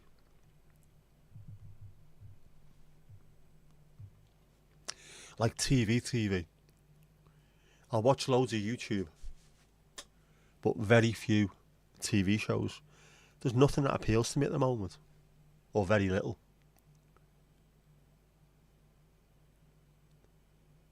Suppose something will come back on though, won't it? Something decent will come on. Yellowstone, 1883 and 1923 are amazeballs. Check it out, man. You funk soul brothers. You don't think you've had your TV on in a few years? You're not really missing much, to be honest with you. To be quite honest with you. Reese and Steve are amazing at writing those plot twists. They are incredible writers. They genuinely are. And you can see, even going back as far as the League of Gentlemen days, they were always, all of them were interested in the same kind of things. The 1970s and 1960s Hammer horrors and things like that, and all that malarkey. Brilliant. Comes across well on the screen for them too. Line of Duty was the last thing you watched. You had to, didn't you? You'd have to watch that by law. Living in Northern Ireland, had to watch it. Not even streaming. Completely spoiled it for some mates when you asked about the blind girl before she went blind in the TV series. Oh, you evil, evil sod. Is Steve in Benidorm? No, he's in Norwich. Norfolk. He's not in Norwich, he's in Norfolk. You know what I meant, though. Also, Steve was an amazing contestant on Taskmaster. Didn't know how Steve was on Taskmaster. There you go. Sorry I beat you to it there. Well, I might have done, I might not have done. We don't know. Speaking of Taskmaster, very, very quickly going to have to put the footy up. Did you see, who was it last night? Lincoln played. Oh, fuck, begin with Chi. It's not Chertsey, whoever it was. I'm going to find out. They played last night. Cheshire United, that was it. Cheshire United, who are non-league, played against Lincoln in the FA Cup. Cheshire United have Alex Horne as a director of the football club, and they are sponsored by Taskmaster, the TV show. They had it on the front of the shirts. More of that, please. If you're a TV dude or a film dude and you support a non-league team, can you please give money to them? Because otherwise they are going to struggle to stay alive. Please support grassroots football even.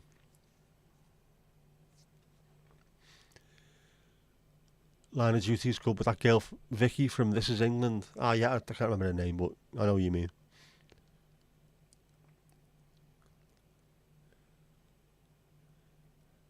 Do you know what? I think Lincoln won, didn't he? It is Cheshire. I need to check this now.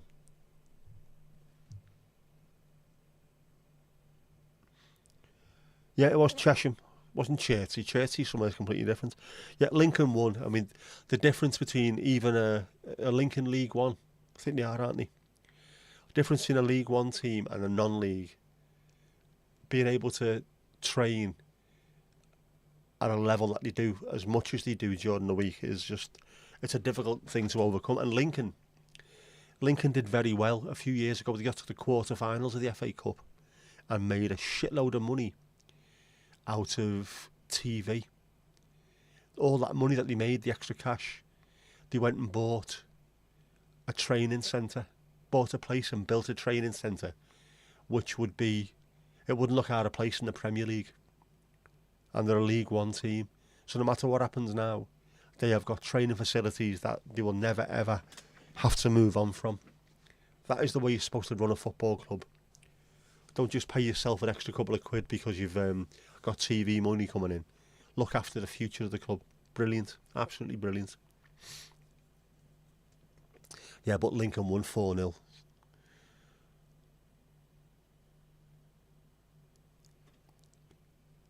You mean you're sneaking a drink? You're not doing the dishes, you're sneaking a drink. Naughty, naughty. Did you have to make Greg happy at half time? We never saw inside the dressing room, to be honest with you. Yeah, very poor indeed. Very poor. Very poor indeed. Reminds me of the old joke. Gaffer said he's going to pull me off at half time. Fucking hell, we only get an orange. Very poor indeed. Vicky McClure, that's it, yeah. Happy Valley, yeah, in Bristol.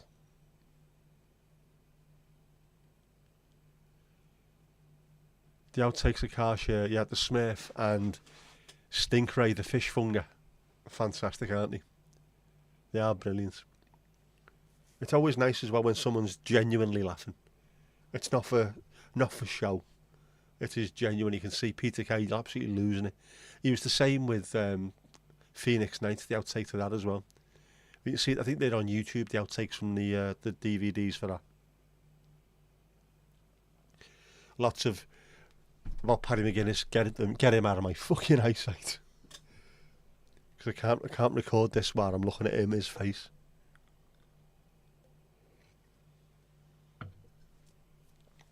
A very badum-tis that, wasn't it? A very badum-tis. Jackie's giving sneaky peeks away. Again. Yep. The hot stepper. But Inika Mosey. Get this pumped up. I'm a very naughty boy to this back in Knocky now. That's a phrase that we use quite a lot in this house.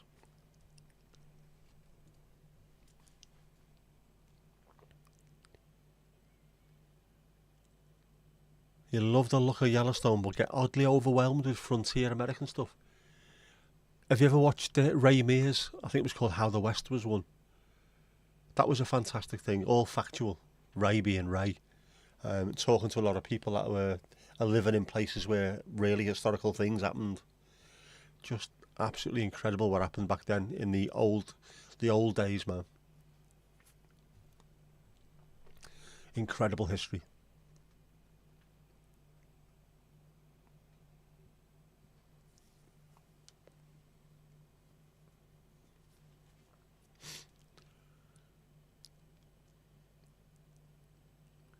Oh, Happy Valley, you've watched it. Is that the one with Rackle off Curry?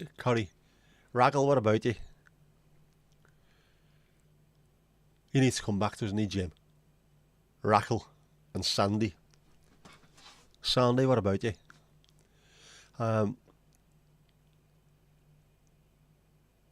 Yorkshire, not Bristol. Yorkshire. Don't get Yorkshire wrong. Louise will kick off for a start. Can't be having that. I can't be having the brains behind the assassin on my back, can I? Don't be getting there to duff me up.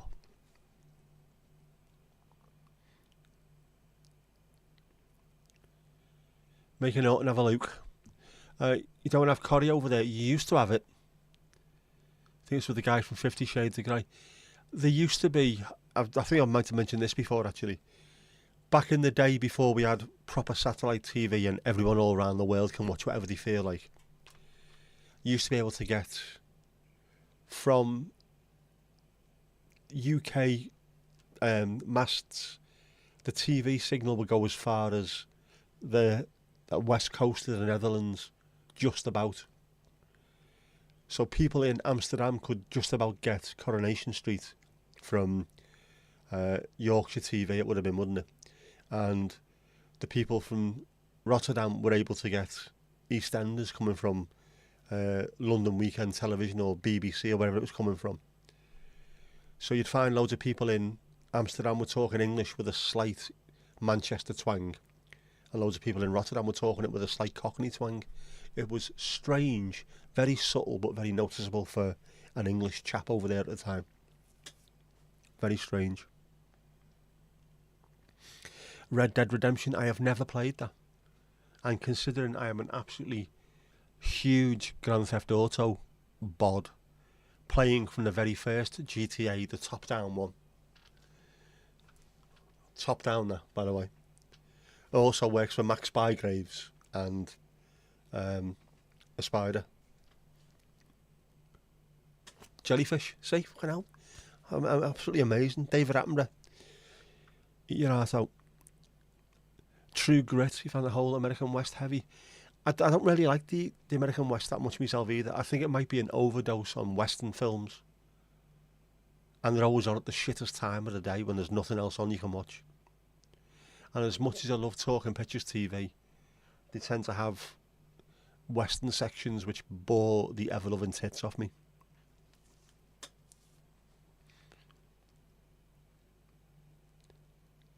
Make sure you watch Yellowstone before the prequels. Makes more sense when you watch them. I would say the same about Breaking Bad and then Better Call Saul. Same thing. Watch it the right way around, otherwise there may be trouble ahead. 1883 was so incredible. You and Helen watched it over 2 nights. When you get into something like that, you know it's good. You really do. You had the first GTA of the London 69 and London 63. Was that the second one as well? There was 2 London add-ons. I had both of them. Also had GTA 2, which was utter dog shit, to be honest with you. And then I didn't have a PlayStation at the time, but my mate did. The Radish from Birmingham. Will you stop calling me a radish wine? He said to me, "You are not going to believe how good GTA 3 is." I went, "Oh, it can't be that good." Trust me, it is. And he gave me his PlayStation. His PS2, I think it was at the time, wasn't it? He said, "Take that home for a week and just play it." And I was upstairs on it constantly all night through, every single night for a week. Handed it him back and went, "That's the most amazing game I've ever played in my life." And to this day, GTA 3 is one of my all-time favourite games. Maybe. I don't really want to know.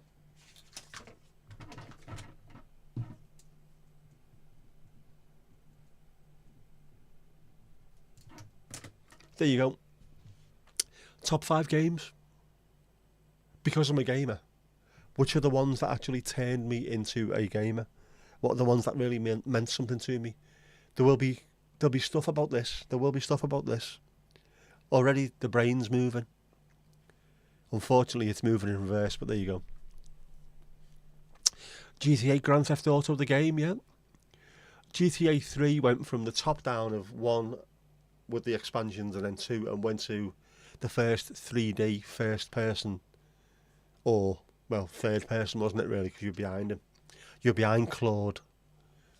Yeah, that game, just absolutely incredible. And I've still to this day, my alarm note, my alarm, whatever in the morning, is the opening theme tune to Grand Theft Auto 3, which is chill as F. I love it. A nice jazz way to start the day. You don't get much time for telly, of course not. You're always bloody working. Mrs. Tom is in London this weekend. You've got a pile of ironing. Oh, Alec Guinness, Tinker Tailor Soldier Spy on the iPlayer. Well worth watching. Definitely. A superb series. Have you seen the film of it, the 2012, I think it was, which has the most amazing cast list I've ever seen in one place. Ever, even once. If you watched the original one with Alec Guinness, it's worth watching that as well afterwards, because you know the story, but it's got amazing people in it. Going back and watching the Alec Guinness one all these years later was an eye-opener on how good it was. Yay me, no me. Remember the first top-down GTA? Yeah, Guranga, when you ran over all the Hare Krishnas and all that stuff. Brilliant. GTA 2 was very dark, wasn't it? Played the later ones on your phone. Rockstar do amazing things. Red Dead, Max Payne, Bully. I know Bully as well, that was an old one. Thought that about Gran Turismo. Another superb game. Top 5 games. GTA San Andreas. Champman. 2000 and 2001. What was the other London edition? Was 1963, I think it was. Go on then, I'll give myself an up. It's going up, it's going up, it's going up, it's going up, it's going up, it's there.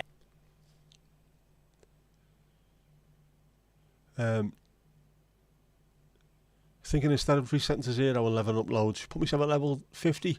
Alright, I'll do that then. I will do that. There's a good idea. The new Tinker Tailor, the film, or is it a series? Absolutely, it's an amazing story. In the same way that Operation Mincemeat was an amazing story, and the new one is a good film, but the old one, the original one, was superb as well. Knowing the story anyway from history makes no difference. They're still brilliant films, man. The first GTA you had for the PlayStation was the one before San Andreas, which would be Vice City, wouldn't it? Because it was GTA 3, Vice City, San Andreas. Or do you mean it was like Vice City Stories and Liberty City Stories and all that stuff? They were great. I've got all of them. All of them, man, and all of the Call of Duties. Even during the time when I can't use me fucking hand, I still bought them because I'm an absolute bell sweat. The film, what a cast! It is a superb film. That cast is just, I've never seen anything like it. Every time I think, wow, he's in it as well. This can't get any better. Then up pops someone else. What? How did he get all these people? You've done the TV series, the film, the audio book, but not read the thing. One thing left to do. You've got to, as a completionist, you have to go and do the book as well now. Need a gaming logo warning. That can be done. And you know how that can be done? I know it's only 3, not 4, but 3 can be the buttons, the circle, triangle, square from the PlayStation pad. There you go. Sorted like a Manchester postman.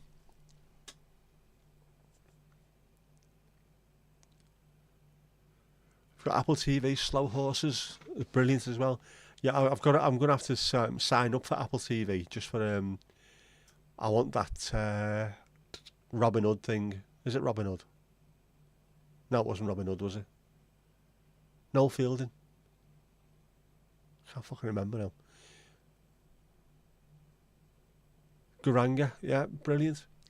I thought it was a superb game, the original Grand Theft Auto, but as soon as you went to the 3D and Claude and all that stuff, man, superb.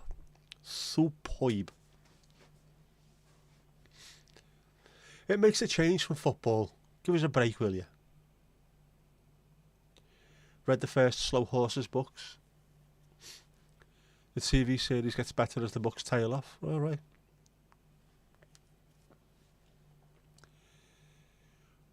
Need to catch up with the TV, waiting to coordinate with your dad in watching. Oldman having a whale of a time. Gary Oldman. I'll have to check that out as well then. Played a Russian game once called Cryostasis Sleep of Reason. Never heard of that one, man. Bucket of something strong. A picture of Mario. Sounds like an 8 Mile Radius B-side, that, doesn't it? A strong one.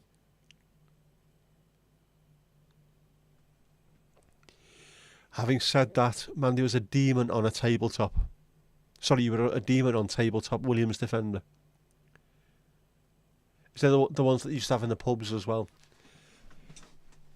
Tabletop games in pubs. What a great idea that was. I don't like games. Like 4 hours later, get off. I'm not going home yet. I haven't beat me record.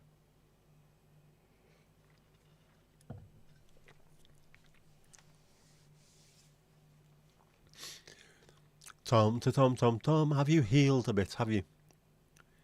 Get the strong stuff out, you ladies need it. We've got Irish people here. I'm sure they can get hold of some poutine for us. The proper dodgy poutine stuff, you know.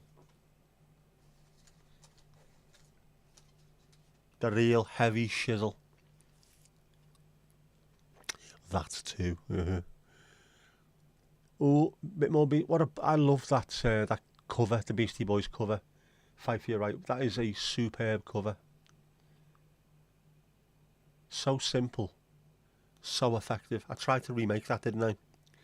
But with a slightly different version. I did a KLM one with PMA, and I did an EasyJet one with LazyGet instead. I like stuff like that though. The bruises are still blooming. Full shine around your eye, a funny yellow colour. At least it's healing.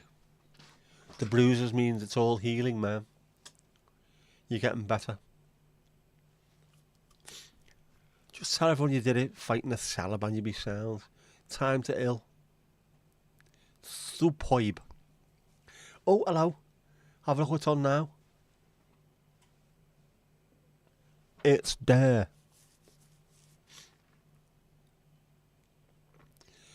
Yours nearly gone. Thankfully, you're a quick healer. Is the nose broken? That sounds like a threat coming from Jackie, doesn't it? Is your nose broken, Tom? If not, I can fucking do it for you right now. So I can. Love the Beastie Boys. They are great. And good musicians, I didn't realise until many years later. I always just thought it was someone in the background pissing about with records while they give it bags of that in front, but they're not. They were actually talented musicians as well. I mean, like drums, guitar and bass kind of musicians.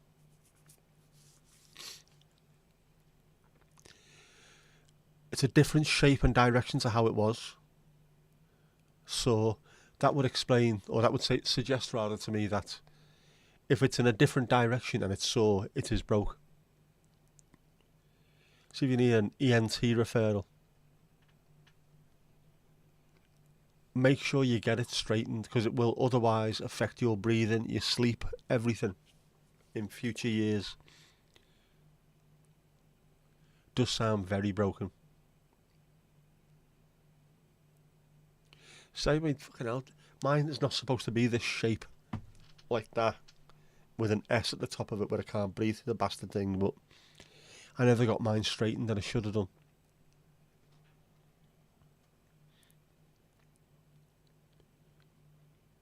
That was such a strange night, that one. Nicole from behind the bar had poured a load of Liebfrau milk, I think it was, on a t-shirt and was putting it in my face. What the fucking hell are you doing? Well, I've heard that when you've got an injury or a cut or something, you've got to put alcohol in it. Yeah, alcohol, vodka or something, not wine on a t-shirt, you absolute bastard lunatic. And then we got into the ambulance, and my mate Craig, who was running who was the assistant manager at the time, rather. First thing he said, can he drink on his, he's got to have a tetanus, can he drink on it? Yeah, it'll be alright. Sound, let's get him back then, hurry up. I never got it straightened, I always struggled. Even before I started getting asthma and before I got those kind of issues, I was struggling during football to get my actual breath back. It's not bad when you're outside and it's windy, facing to the direction of the breeze, and it forces its way down your throat and you get sorted. When you're indoors, it's not quite the same, is it? It's there. Thankfully your nose and not your heart. Ah. Yep. Steve's band, the Gorillas. He am the man, he am.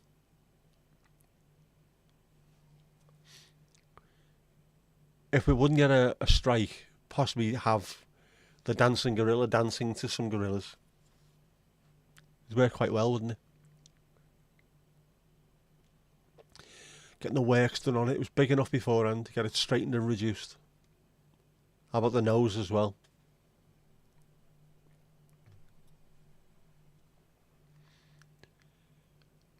Spirit intact too. What more can you ask for than that? Do you watch Ambulance on the Beeb, and a fella actually suffered from a broken heart? Yeah, there's a name for it, isn't there?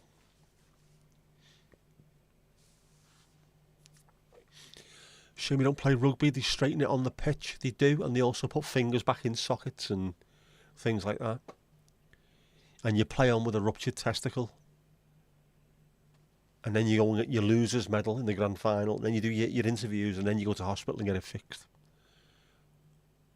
Lunatics, man.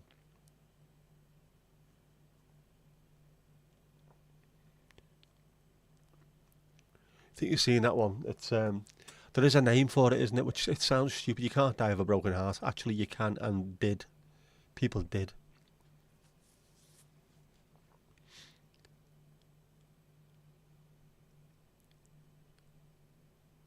The service providers didn't break it. So proud of you. Are we talking about his spirit or his nose? Because if it's the nose, we'll get a shadow bank together and we'll go and knock shite out of EE, O2, Vodafone and Giftgaff. And we'll give Philly a slap as well. Fucking shit. Bastard. Man up, man. Just do it yourself.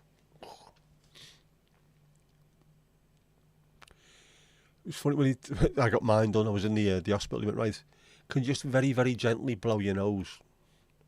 And there was bits of it falling out. Yeah, that's definitely broke. I was like, mate, I'm only a barman. I've got no degrees. I've got nothing like that. I know it's fucking broke. I know it's broke. Yeah, but now that you're blowing bits of it out your nose, we can tell you it's broke. I fucking know it's broke. Your rugby career didn't get much past year 8 in school. Was there a year 8 when you went to school? I was still second year. I don't even know what year 8 is, but I was first year juniors, first year seniors and all that stuff. Next. Piggly ding. Next. Who's up next? The D team. The D team sounds like one of those fellas, you know, the Chippendale type bands. You were sporty enough, but didn't have the build or bravery. Fly half. You only want to coordinate to kick. Oh man. Who wants to work next? Who's doing a shift? Who's putting the reins up?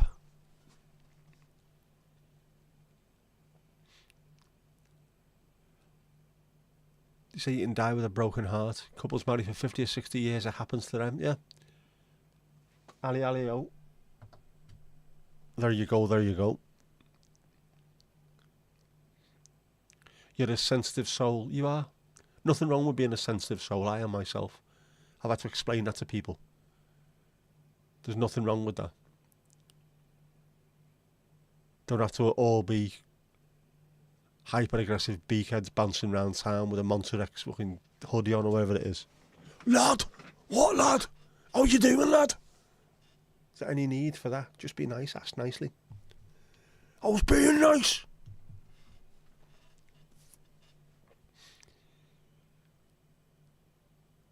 Oh, it's a proven fact and it scares you to death. It shouldn't let it scare you to death because it's self-fulfilling prophecy if you let that happen. Don't be doing that. More annoyed than it. Yeah, spirit intact for now. What is year 8? I want to know these things. Mike Tyndall did it himself, which you can tell because it's not right. He didn't have a spirit level, put it that way. TMI. Year 7's the first year of secondary. Year 8 is 12 to 13. You called it second form. I think we were the second year to do GCSEs. Before that it was CSEs and GCEs. Back in our exams were 1989, so yeah. I was well out of it before we started calling things year 7, year 8 and before we had proms and there was none of that shite.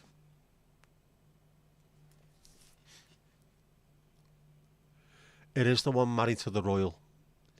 Zara Tyndall.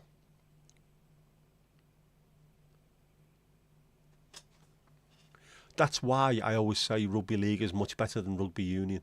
You do not bump into fucking royals when you're playing rugby league. You bump into people who are drinking pints of gravy, you know what I mean? Proper northern.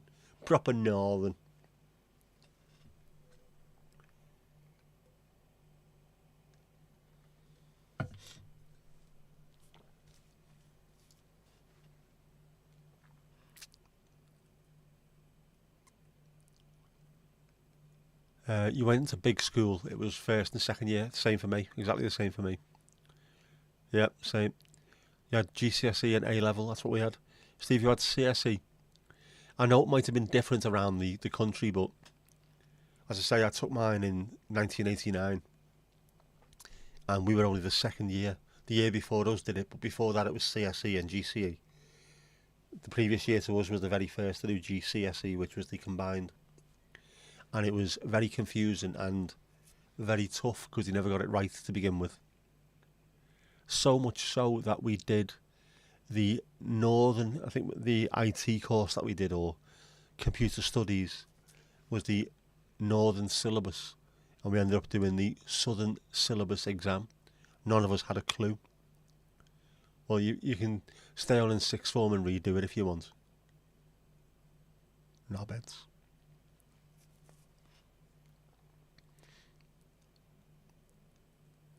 Also changed there was called Zesta class, and now it's Group 8. It's the, yeah, I don't want to say the Americanization of it, but the standardization across the world seems to take the lead from what they were doing. Eventually we're going to have sophomores and stuff, aren't we? We're going to get to that point. all because it's in films. Second year seniors, much better. Steve, you ain't clever enough for A-levels? No. A lot of people who've got A-levels are not clever enough for spirit levels, so, you know, swings and roundabouts, mate. Genuinely.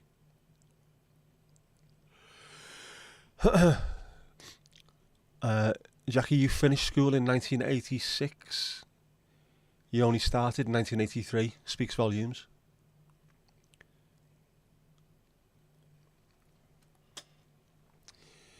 Your secondary school, first year up to 6th year, 4th year was optional. We had, I stayed on for 6th form. 89 to 91. Yeah, GCSEs 1989 would have been. And then 89 to 91. A couple of extra GCSEs, and AS level, and my A levels I failed because I was waiting behind the bar and staying up drinking till 3 o'clock in the morning.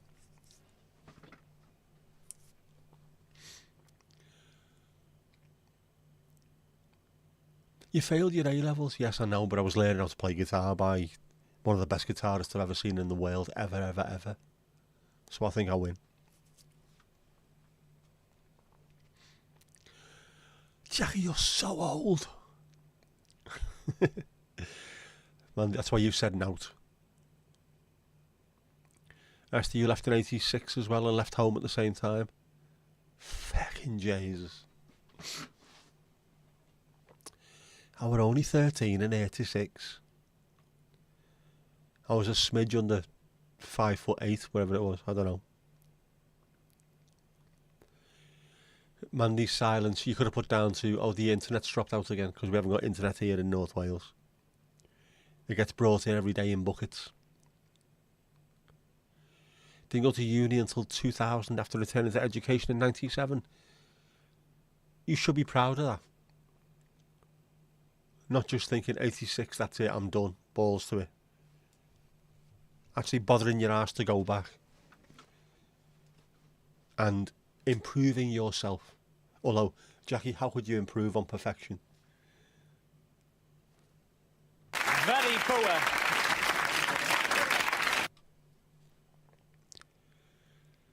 Mint!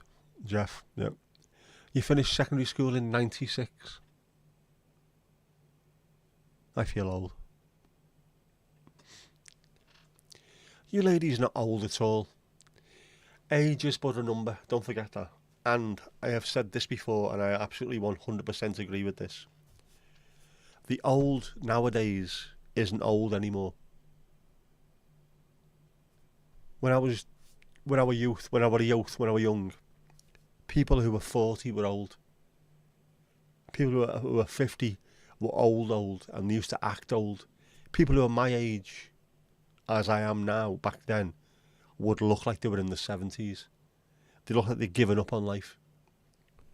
They certainly weren't bouncing around, live streaming from the beach and stuff like that, you know what I mean? I know it was a different world back then, but they'd given up. They were wearing driving gloves with the raffia-backed, string-back driving gloves, partridge style.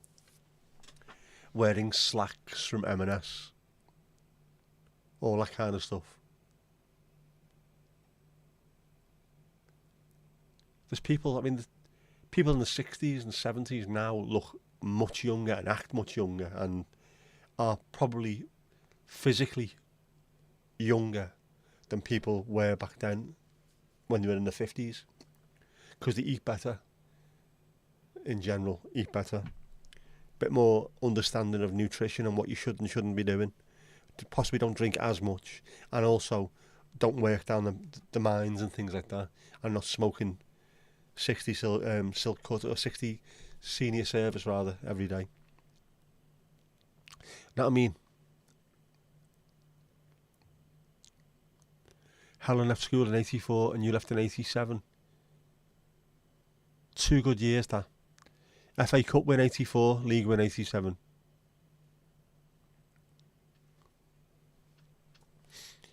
You can't remember, but you think your big school started with the second year? Big school. Jackie's fine-tuned.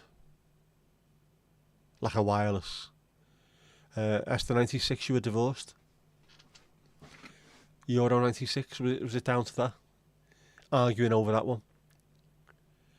Mandy, you slate silent shark. Just remember when all us went out but fields. You could as well in Wales, couldn't you?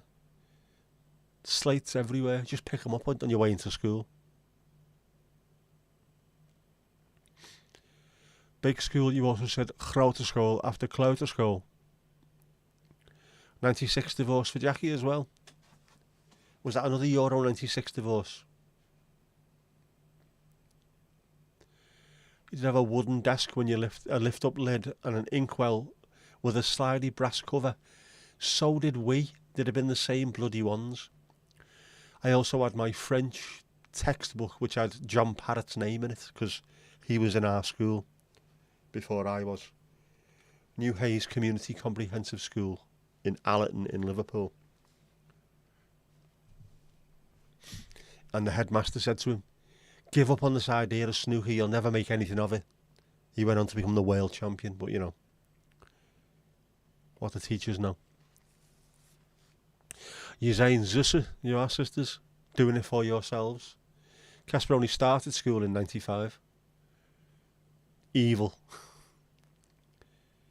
The wee baby of the stream.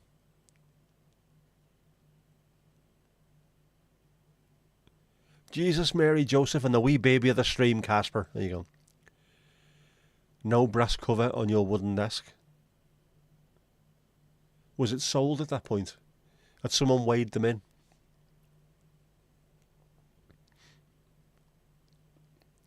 Saw John Bishop on a podcast. He looks good for his age. Sure, he said he's 60 next year. Doesn't he? He runs a lot, doesn't he? Works out. He looks well considering he was in the Bee Gees back in the 1960s as well. Which is genuinely, if you go back and look at Barry Gibb back in the 60s, there's loads of videos of them on BBC shows. Barry Gibb is John Bishop. I don't mean he looks a bit like him. I mean, he is John Bishop. It is freaky with a capital PH. He's a copite. He's also a wool. And a professional scouser, despite the fact that he's not even from Liverpool. And another thing, ladies and gentlemen. All right, fuck off, dickhead. Go back to Runcorn, your helmet.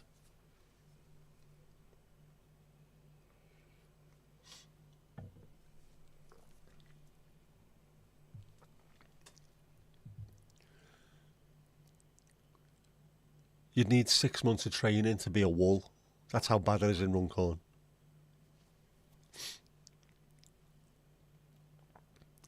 You remember those desks, but yours were not the lifty up lids. How did you make noise, Ali? How did you make noise when people were pissing you off? Do, do, do. Stop that, children. Stop that. I mean, children. I've got a moustache and I'm a smidge under 6'2". What are you going to do about it? Do what?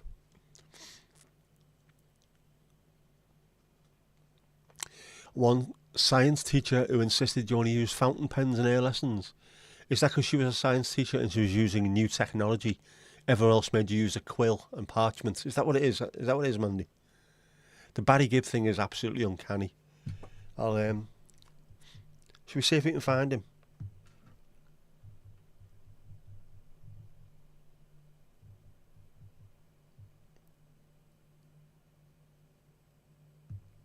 In fact, if you put in Barry Gibb and John Bishop, there you go.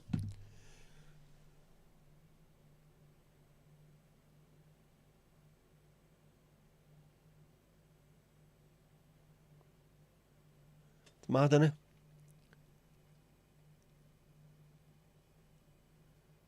Just there is John Bishop. Only I suppose John Bishop's a better singer, to be honest with you. And Barry Gibb is much funnier. I'll stop there now. Sorry.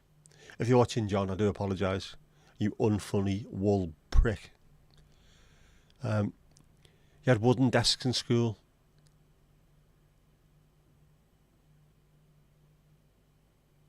Are they still there, or did you burn them on the 12th? Only fountain pens in your school, of course. One has to maintain one's class, dear boy.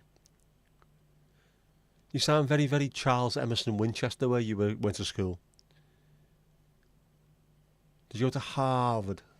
Did you park the car in the Harvard yard? He was saying he played for Southport. I know his brother did. Eddie Bishop played football for Chester. I don't know, did John play as well? I can find out. It's only over the road. It's there, Southport. My dad played there for, I don't know, would have been, might have played for Blackpool there in a trial game, but I think he played for Wrexham in the Northern Floodlit League. He was shocked to hear they hit kids in school in the UK. They haven't stopped, to be honest with you. They're supposed to have stopped, but they haven't. There's the occasional fight happens to this day. But then you've got lads who are 14 who are now over 2 metres, you know, proper and built like that as well. What you say to me, lad? I'll fucking stab you. And that's just a teacher. It is very character building. Having to duck a border racer, right? Mandy, this is going back to if you're a shit band, having to duck pint glasses. You start this in school, having to duck border racers getting thrown at you. If you can get through that, you can become a guitarist in a band and then duck pints. Then you move on from that. It's like the advert, isn't it? If you can fix a bike, you can fix a car, you can fix a tank. If you can duck a border raiser, you can duck a pint glass, you can duck a bomb, you can duck... It's all that. You can duck a punch. You can become heavyweight champion of the world. It all starts from that. Fountain pen is a full pen, yeah. Shape which you can write calligraphy with. Yeah, it's got a little... Well, it used to be, you'd have to dip it in ink and then write. Now you can put little cartridges in and write with them. I think the one I had in the Netherlands was a Schaefer, if I remember rightly. And everyone who's had a fountain pen has ended up with ink on the bottom lip, haven't they? Because that's what you did when you were at school. You'd also glued your fingers together and set fire to things with Bunsen burners. My mate, we were doing something in chemistry with acid, and it was during the days of shell suits, which, all right, Steve, yeah, it wasn't 2000s, I know. Back in the 80s, and he went, I wonder how quickly a shell suit would melt with acid. And went, psh, and just done it, and the person next to him looked down as their brand new shell suit disappeared, and there was just a zip left. In about 10 seconds, it was gone. It was a very, very successful experiment, we thought.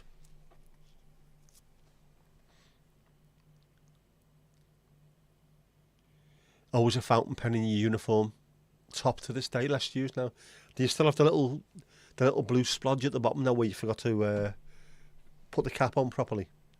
You've ruined another shirt. I'm not getting you one from Marxie's this time. You're getting one off Garston Market instead. Scruffy melt. You know how to use a fountain pen.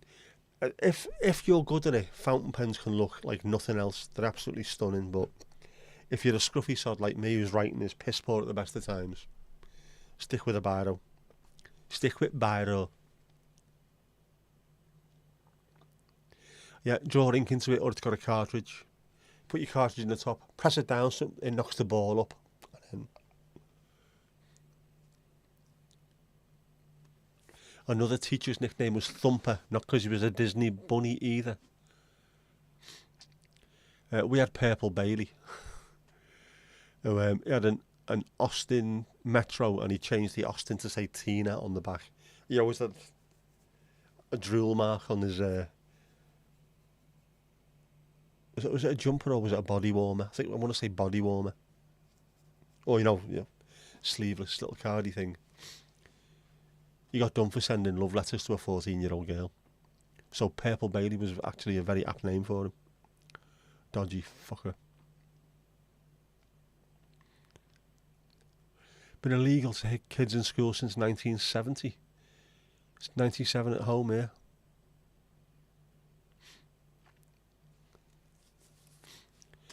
Remember getting a pamphlet in school about it now being illegal to hit kids. Corporal punishment stopped just before I hit secondary school, I think. Like literally a year or two before, that was about it. Otherwise, I think I'd have got away with it because I was quite charming and funny when I was at school.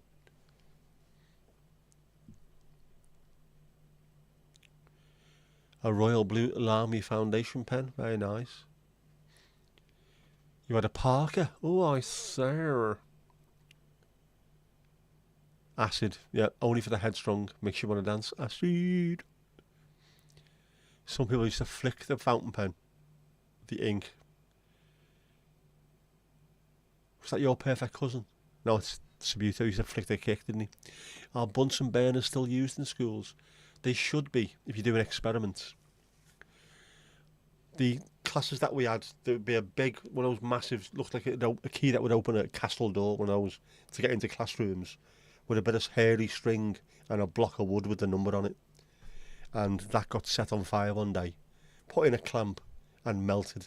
The key had melted, the string had burned, and the block of wood was on fire on the desk.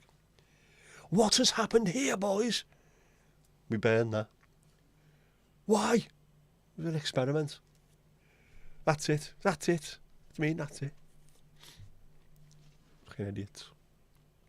Don't give kids, bored kids, access to acid or to Bunsen burners and expect them not to cause trouble. Or the little... We had the Bunsen burners, you had the little things, didn't you, on the back of the... What do you even call them? Not desks, you'd have the work surfaces and you have the little taps that you put the Bunsen burner tube on. And you pull out the Bunsen burner, get gas in your mouth and then blow it over someone else's Bunsen burner. Look at me, I can blow flames. Blow it out before you blow in. Otherwise, you're going to end up in hospital, which happened a few times. Oh, shit. Yeah, one of those. Cartridges always leaked ink. They did. And if you were carrying a few spare ones in your top pocket, one of those always seeped through. Little alcohol burners, yeah. Chemistry lessons were just pyromania. They were in Liverpool. They were just, it was mental. They shouldn't have allowed us to do any of that. We should have been upstairs, just hoovering the room that we had to teach you how to clean up places and how to do needlework and things. Should have been there instead. Go and learn how to make kedgeree and how to sew on a button. Don't be arsing around with sulphuric acid and gas burners.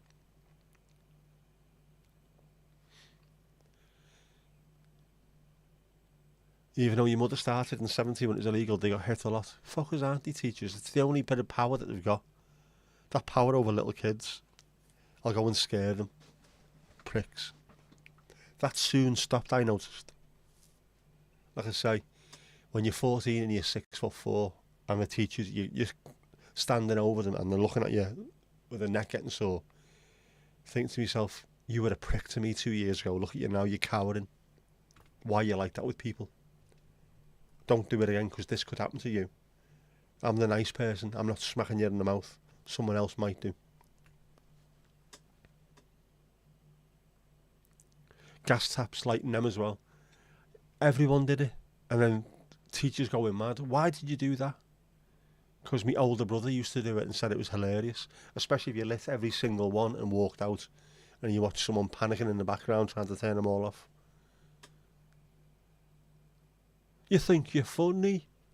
Well, the entire class appears to be laughing, sir, so, yeah, you're in the minority there. Fun with Bunsen burners. 8 Mile Radius is 1980. Classic. Produced by Trevor Horn.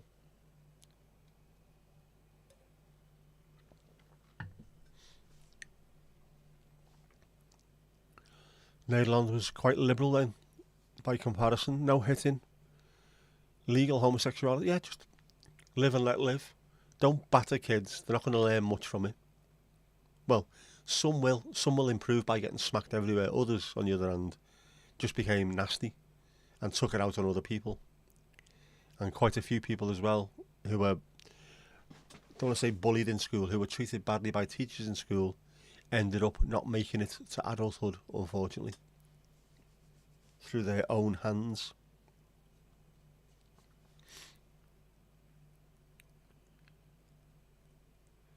Your school, a teacher broke a 6th grade student's arm and kept on teaching. Fucking that's mad, isn't it? Saw him in the grocery store the other day. Should have chinned him.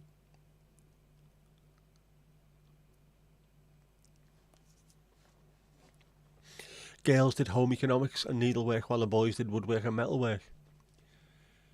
That might have been while you were at school. Not long afterwards, when I was at school, we all had to do home economics and needlework, and all the girls had to do woodwork and metalwork. We were all in the same classes. We had to go. I can sew on a button. Well, I can't because I've only got one fucking hand, but you know, I could sew on a button. I can repair things in clothing. I can darn socks. If my hand was working, I could do that. I could do a bit of woodwork, a bit of metalwork. Only bits, but I could get by. Probably all could back then, couldn't we? If you throw anyone of our age somewhere and go, right, get on with this, they can do. You know, you're not going to get lads sat around. I'm not doing that. I'm not sewing something. Rambo sewed his arm when it was cut. Oh, fuck, I'll give us the needle here. Let's have a go. We'd all do it. We know how to do these things. The A-team couldn't exist now. Not with these people. What have we got? We haven't got an app. Give in.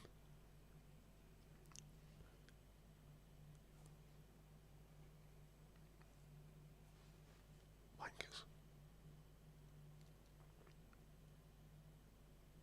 I liked all that though. I didn't like the cooking too much, because most of the stuff they made was stuff I just didn't like at all. And I couldn't be arsed with it, but never darned a sock in your life. Wrong, I have on many an occasion back in the day.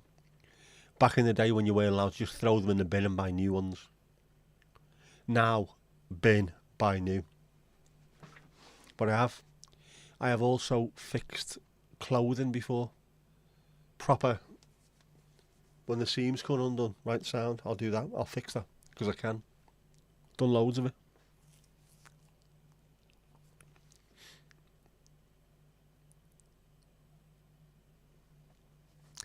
Didn't get any of your options at school. What? And when you were asked, it was because, when you asked what it was told, because your surname was S, and yours was one of the last to be looked at. Ridiculous, isn't it? Should just be, everything gets thrown in and you pull them out at random. Although, being A, no, keep it this way. I'll get all mine done first. Everyone should get the same opportunities. It's stupid. Regardless of what your name is.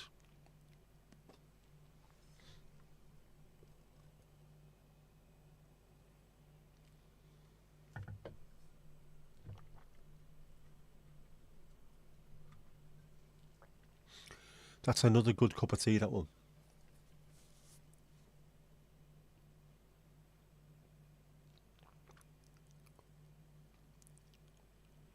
Yeah, the bear ladies on the repair shop, I absolutely love them too. All the people on the repair shop are really good anyway. They're all technically fantastic.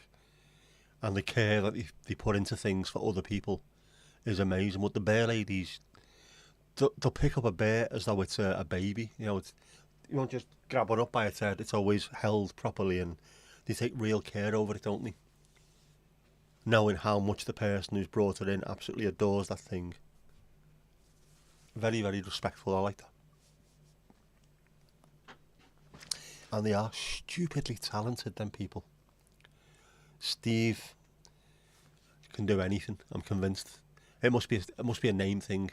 Steves can do anything. Doesn't matter what it is. Put the hands to anything. What's wrong with it? Bring it here, I'll fix it.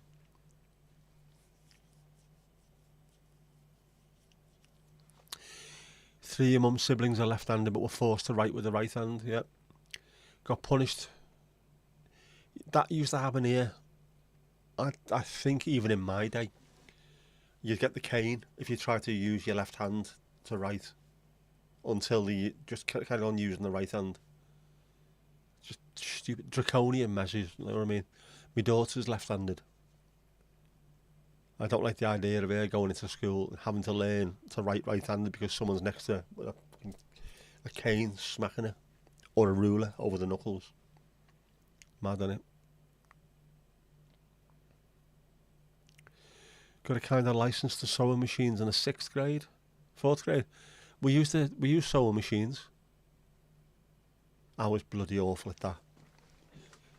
And I was gutted because I thought I was so obsessed with cars. I'd have fantastic clutch control and all that kind of stuff.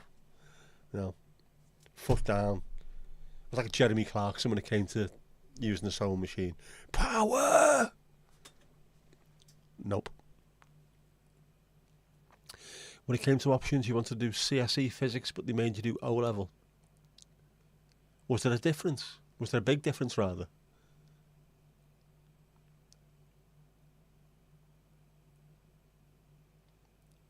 I wish I'd have tried harder at the sciences. I did physics, but I hated it. And now I love it.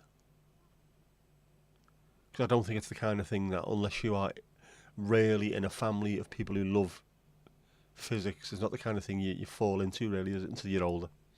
Like eating mushrooms. Piggly ding. Next. Piggly ding. Next.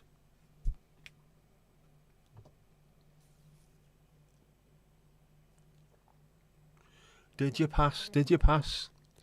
Natuurkunde, like Newton, yeah, physics.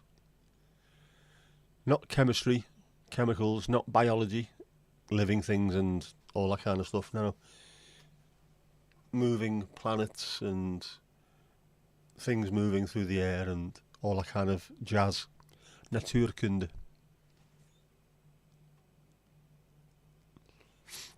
You hated the teacher, so didn't try. And they put you in for the CSE at the end of it anyway, so it could have been avoided. Just let you do that in the first place.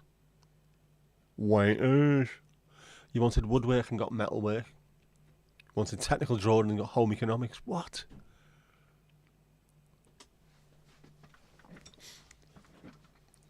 Woodwork, metalwork, it's the same, isn't it? You're working with your hands. It's not the same at all. It's two completely different things. Just do as you're fucking told, alright. But technical drawing and home economics, what? My mate did technical drawing and he absolutely loved it. And then did absolutely nothing with it.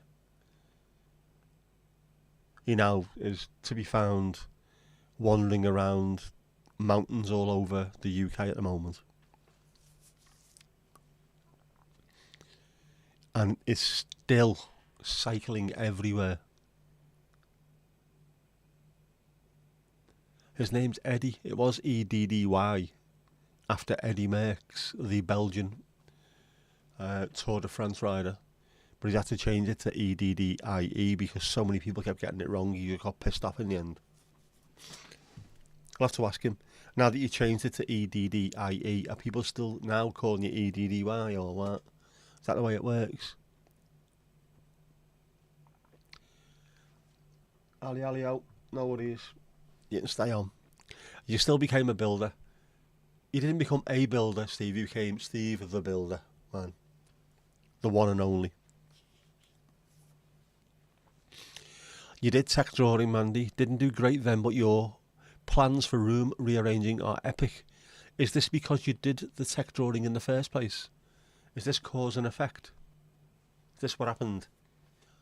You think you didn't do great, but you've learned lessons from it to the point where now you are rearranging epic rooms, or you're rearranging rooms epically.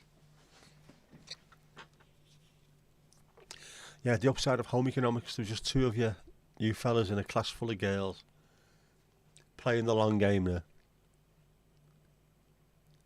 That is, again, it's Steve Hughes, the Australian comedian, talks about that. He's from Australia, where rugby league is the game that everyone plays. And he was doing cookery. They're calling him, "Are you gay, mate? Are you gay?" and all this stuff. And he went, "What? I'm in a room with 20 girls icing cakes and you fuckwits showering together." Just, yeah. Yeah, mate, I'm the fucking guy, man. Yeah. Brilliant. No one would have thought about it back then, would they? Those rugby lads. Well, you could be here getting your face pushed into the dirt and showering together, or you could be in a warm room with loads of girls making cakes. Half-wits. It's 1, 2, 3, 4, 5. Ali working overtime. Yep. Sweet dreams, J. Lou. That fucking Jackie Lewis has fell asleep yet again.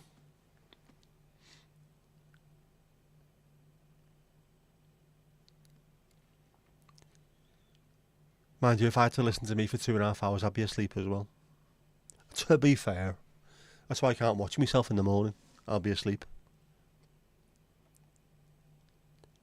Bucket of beer for Esther.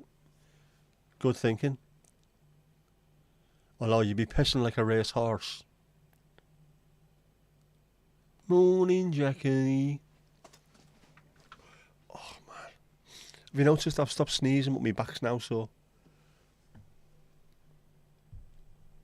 Are they connected? I know your ears, nose and throat are, like we mentioned earlier on, but is your cold and your back knackered at the same time?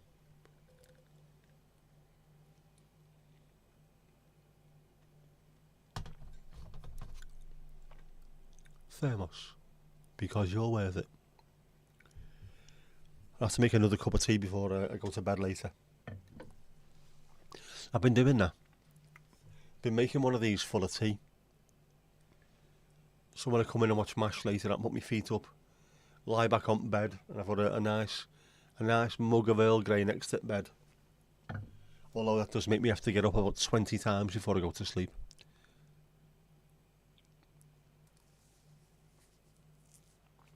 Ali, you're also fighting the sleep battle. Yeah, don't wake her up. She gets up early. Shh. Just don't wake her up. Just pull the covers over her. Take her phone off and put it down. Put it on charge for her. It's so funny when I talk with an Irish accent. Also, I would say borderline racist and also exceptionally offensive to our beautiful Irish people that we have. But go fuck yourselves anyway. It's all part of the crack, so it is. Thermos, the best a man can get. Don't know why he's borderline Mexican there, like. Do you know what? I should have mentioned this before, shouldn't I? I want to do a karaoke night. But I need people to do it with. 2 karaoke nights there's going to be, right? The first one is the Bee Gees Helium Balloon karaoke night. That's where 3 of us, who can all sing in tune, have a helium balloon each, and then sing Bee Gees songs. I reckon that'd work wonders. Imagine staying alive on helium balloons, perfectly in tune, would be fantastic. And then also I want to do a Mexican karaoke night, where you sing normal songs but in a really bad Mexican accent. Hello, is it me you're looking for? I can see it in your eyes, I can see it in your smile.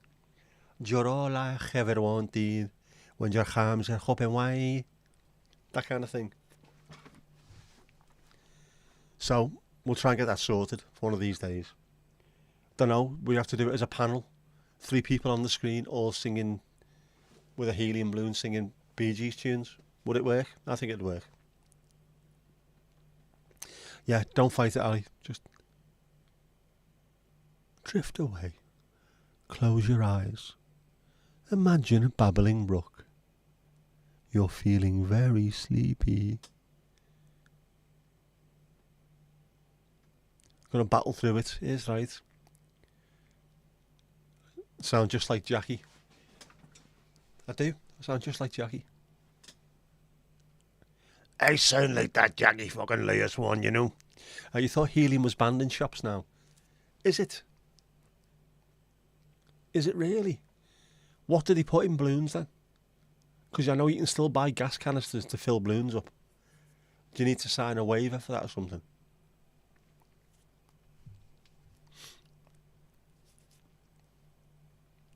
Maybe you can, maybe you can't. Should we try and find out?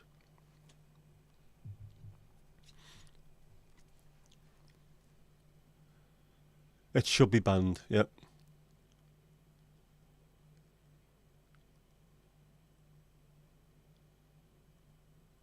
Funnily enough, the last time I bought helium was from a party shop in Rill. He spoke very highly of you. Very poor. Very poor indeed. Very poor indeed, very poor. Helium karaoke, I think, but it has to be Bee Gees. It can't just be any songs. It has to be Bee Gees, and it has to be three of you all singing in perfect tune. I tried to get them to do it in the Croc one night, but they were having none of it, which is weird because the Croc, you can do pretty much anything you want in there. They're very, very game for a laugh. You can get helium canisters in Tesco, €40. I wonder, can we get them? Probably can't get them here because everyone's absolutely off their tits on them, aren't they, constantly? It's a finite resource and vital in MRI or CT scanners. Yep. Better used in nose than in balloons. It should be stopped. Float off and get eaten by cows who die. The balloons have a habit of, yes, once the helium dies out or whatever it is, whatever happens to them, they drop down to the earth, they get eaten by animals, the animals die. Also Chinese lanterns that people like to set off, they constantly, people do it during the middle of summer and they land in hay fields and brushland and stuff like that and start fires everywhere. It's fucking mad.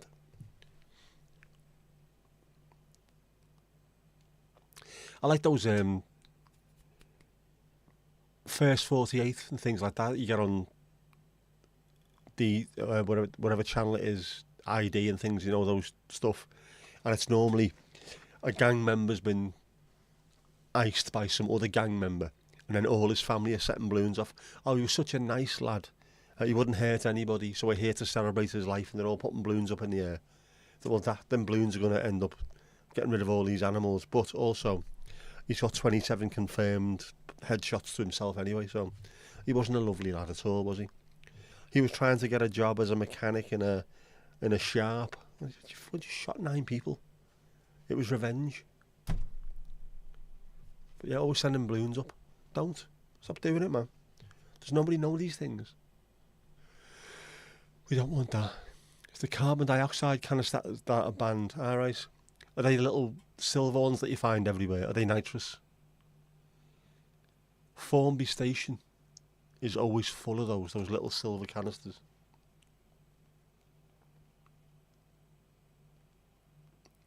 You bought balloons from real? Yeah, they speak highly of Mandy in that place. They're blowing them up for you. You paid £5. We went to collect, they want another £5. That's inflation. Very poor. Very poor indeed. Very poor indeed, very poor. There are restrictions on the public sale of nitrous oxide, according to Google. That's laughing gas, though, isn't it? It's not helium. That'll be because people are on they're the little silver ones, aren't they? NOx. I think you can buy them if you're into drag racing. I tried drag racing once, and my high heels kept slipping off the accelerator. Very poor.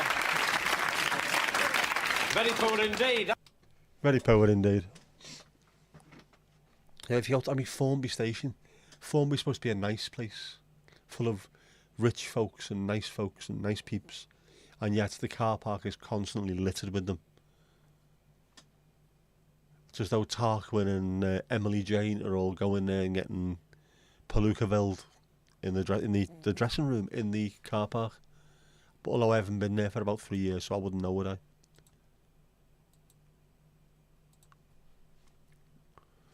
So what are you going on about, lad?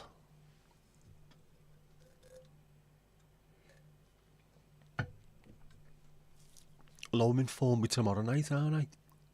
Taking my dad to the pub, I'll have to find out whether I am or not.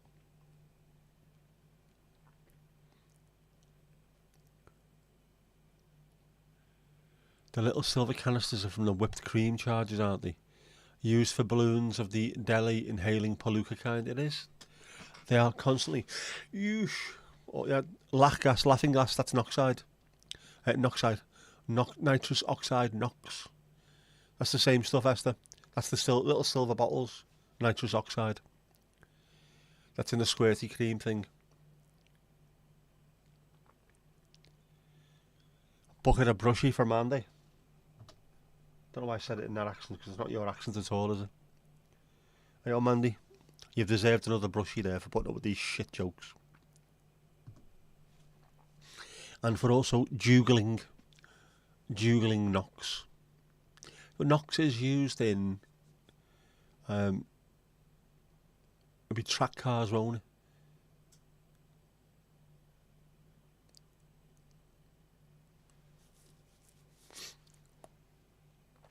It is laughing gas, is the same stuff. They put in squirty cream, a whole jar of coffee in a big flask.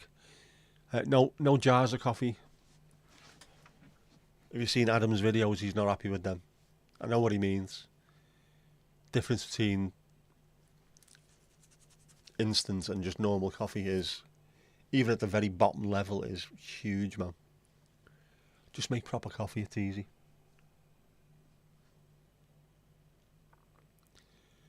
There's a petition to ban the sale of helium gas for party balloons. Sign it, sign it, sign it. Where is it? Get us a link, we'll all sign it. Lean on me when your coffee is not strong. Yep.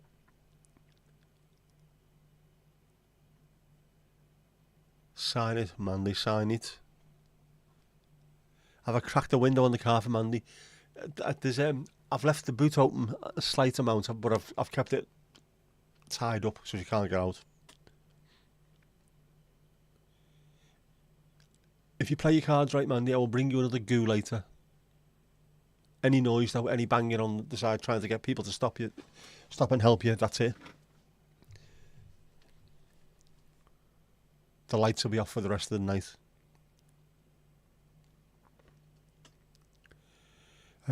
Watching the video earlier, there was a long coffee advert for someone selling organic stuff, saying it had 6 trillion times more antioxidants than blueberries. Say what? There's loads of mad shit like that though, isn't there? When you get told to have like oranges for vitamin C, and then you find out that chilies have got 10 times as much vitamin C in them as oranges have. What's the point in eating 3 oranges when I can have 1 bird's eye chili and I get all the same amount of stuff from it? So decent organic coffee is good for you. What happens then if you have a coffee and have a blueberry muffin to go with it? Oh my God, grab a coffee. The coffee's to die for. Many seagulls are found dead because of balloons.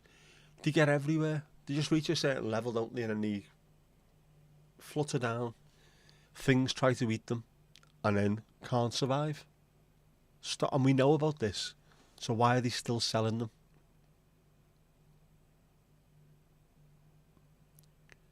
Ways.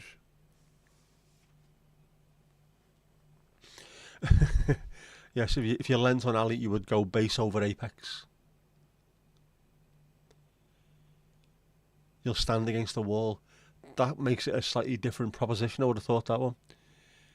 Only if it's a wall that Steve's built. Otherwise, there's a good chance it'll still fall over. We have had more than enough arse over tit in this audience recently. No more of that. No more. No mas, as they say in Japan.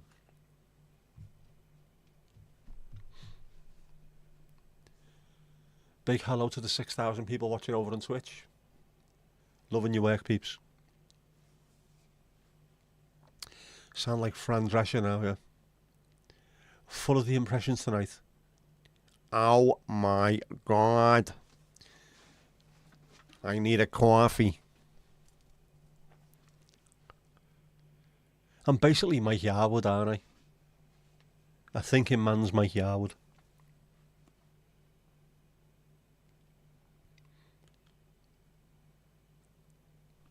It's glorious.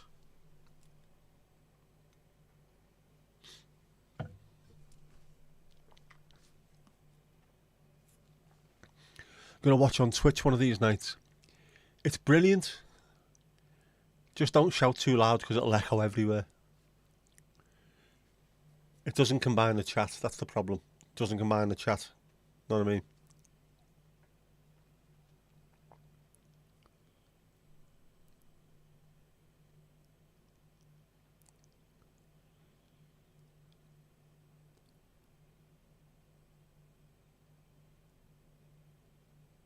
Went through Twitch. It was lonely over there. I've had eminent prize fighter has sent a message saying cheap viewers on streamboo.com. Remove the space.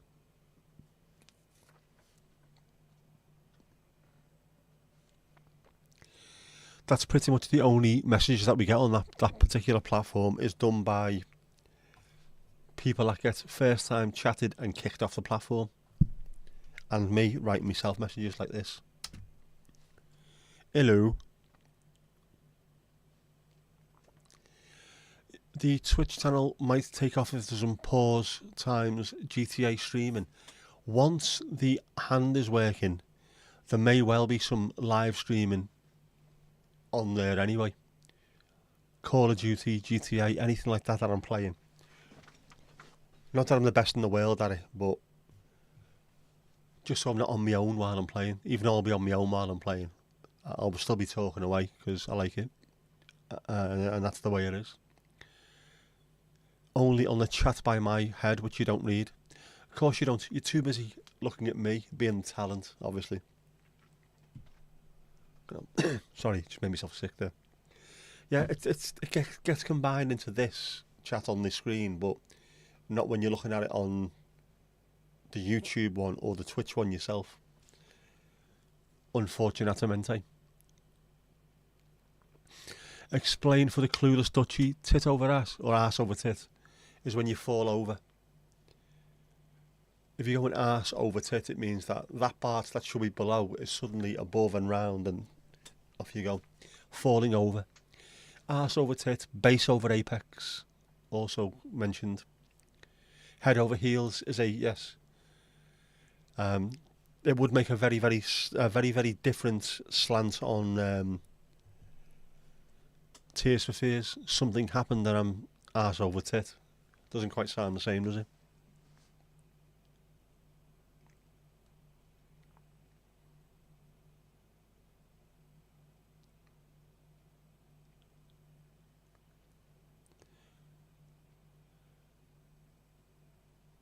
As often used by people as well, saying things like was it pectorals northward, meaning tits up. Someone used to say that all the time. Pectorals northward, dear boy. Pectorals northward. What? Oh, tits up, yeah. Head over heels, there's a more positive slant on it. Whereas arse over tits has got a bit more earthiness. It's a bit more Ken Loach, isn't it? It's more Ken Loach, less Ken Branagh. But it's Tears for Fears, Johnny Zarco. Yeah, what did you think? Or is this like what you prefer? Ass over tit. I'm not seeing Donnie Darko. Why haven't I seen Donnie Darko? I also haven't seen Donnie Brasco. Are there any other Donnies I haven't seen? I was talking to someone about this recently. I can't even speak. My dad's never seen The Godfather 1, 2 or 3, ever. And was asking me the other day, are they any good? Slightly. But yeah, loads of films like that I should be seeing, I haven't seen. But I'm also...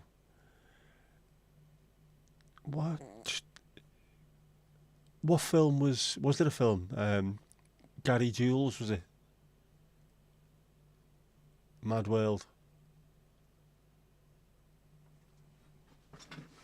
Was that from a film? Because I would like to put him in The Hague, to be honest with you. Crimes against humanity. For ruining a fantastic song and then getting people to follow up by doing the same thing to other people's songs. Slowing it down and having someone singing this earnest version of a pop song. Was it Gary Jules was in that, was he? I hate it. And someone's also going to have to explain to me Disturbed Sound of Silence. I don't get that one either. Took a really good song, fucked it up and everyone loves it. Nah, not having it, mate. Not having it. Opens with The Killing Moon. Well, in that case, it's going to be sound. As a starter offer, I'll do that then. The Church. You've not seen any Godfather, Scarface, American gangster films. Say what? It's brilliant. The Godfather's brilliant. Goodfellas is superb. Scarface is boss as well. Grand Theft Auto Vice City is based around Scarface as well, isn't it? There's actual little bits of it within the game. If you go in the mansion on Star Island, I can't remember now. Been that long since I played it. One of the mansions, when you go in there, there's a cutscene when you play a thing in there, and it's just like watching Scarface. And a bit of Duran Duran. Any Depeche Mode.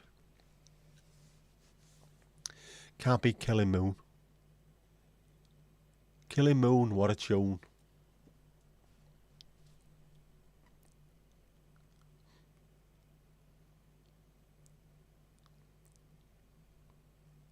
Notorious with the little girls dancing. I can't sing Notorious anymore without singing Pistorius. Oscar Pistorius or Cocodamol. And just over the years, that's it. I can't sing it anymore. Not your bag, not your bag. It's fair enough, doesn't have to be. Some people love stuff like that, others don't. And it wouldn't do for us all to like the same thing, otherwise life would be utter shite.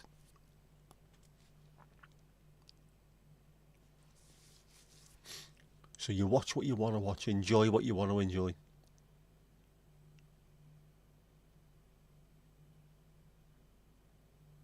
But yet you're weird. That's just it. My dad was asking because it's always the Godfather especially is always being touted as one of the greatest films of all time, not just one of the greatest gangster films. And I'm listening to the audio book at the moment on The Godfather, a film we couldn't refuse. So they're doing interviews with the likes of Robert De Niro, Al Pacino. I think Robert Duvall, before he died, is also getting interviewed. It's really interesting what you have to do to get the film made and stuff like that. If you like it, you like it. If you don't, you don't. No matter how many times people saying it's brilliant, you will never watch it, you'll never like it.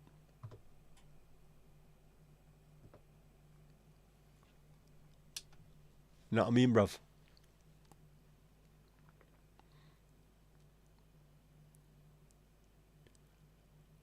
Morning, Jackie.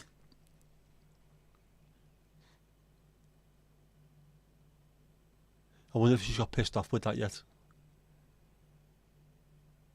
I hope so. I love annoying her. Are you listening, Lewis? Are you listening?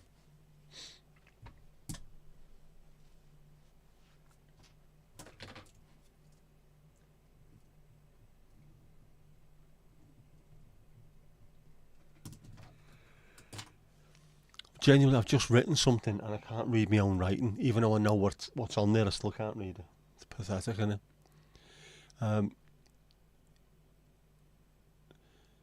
Saw the excerpt from Pacino's autobiography talking about Coppola's fighting for his role in The Godfather. First two are great films. The third, not so much, I think the phrase is. But the first two are brilliant.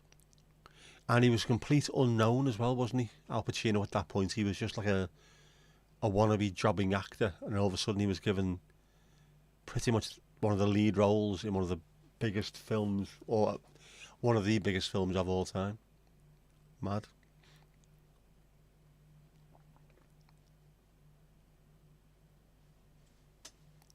Well, we'll ask her on Sunday. JLo, what about you? Nah, I think she doesn't mind. She doesn't mind it, does she? Saying good morning. Only on the Beeb a few days ago. It was, and that's where I think my dad, before he went to bed, was just flicking through, and that came on. He went, "Is this any good, this?" Yes. I keep saying to them as well, do you know the life out of me, my mum and dad? Stop watching the same fucking episodes of Vera and Morse and Endeavour and whatever else it is. Lewis.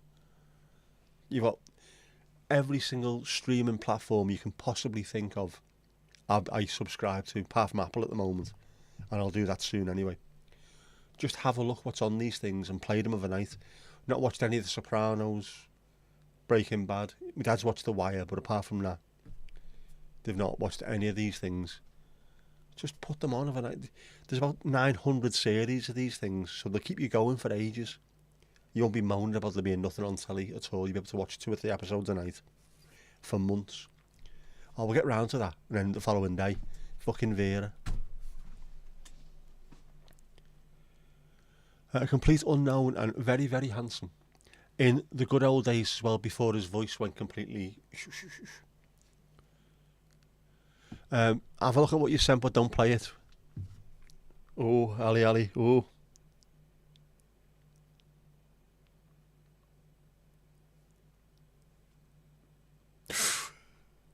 Alison Bennett. Filth. Unexpurgated filth. That's disgusting.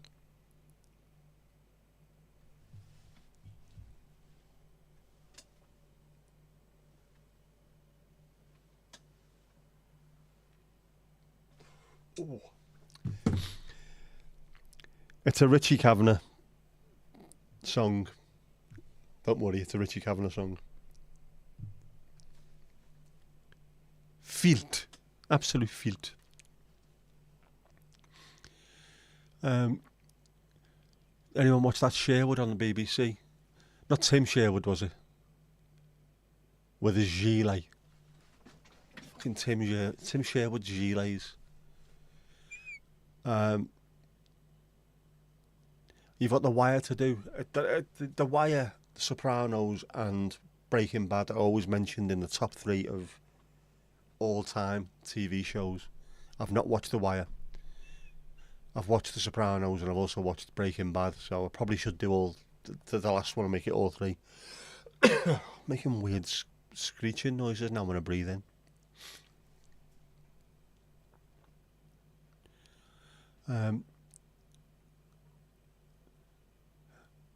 You started Steve Sherwood. Was it the Nottingham Miners thing? Is that what it was? Oh, yeah. I didn't see that. Thought it was good. I'll have to give that one a go as well. I didn't send Mandy the bin song. I will forward it on. How many lenses on that phone? Your tablet's got 1. There are 5 on this phone. 5 lenses. Which is why it does 8K video, 100 times zoom. It's more powerful than all the cameras I own combined. But I mean, the quality is amazing, but there are some other cameras I've got that are really nice. Look gorgeous. West Wing, you've watched start to finish 3 times. That people do that. Do you know it's going to be a decent quality bit of kit, like, aren't you? Dudden Justiciary. Chow Druidic criticised. Gosh, offish. Kariba sickness proven. Suffix. What an entrance. Kirsty, Mandy, appreciate your entrance.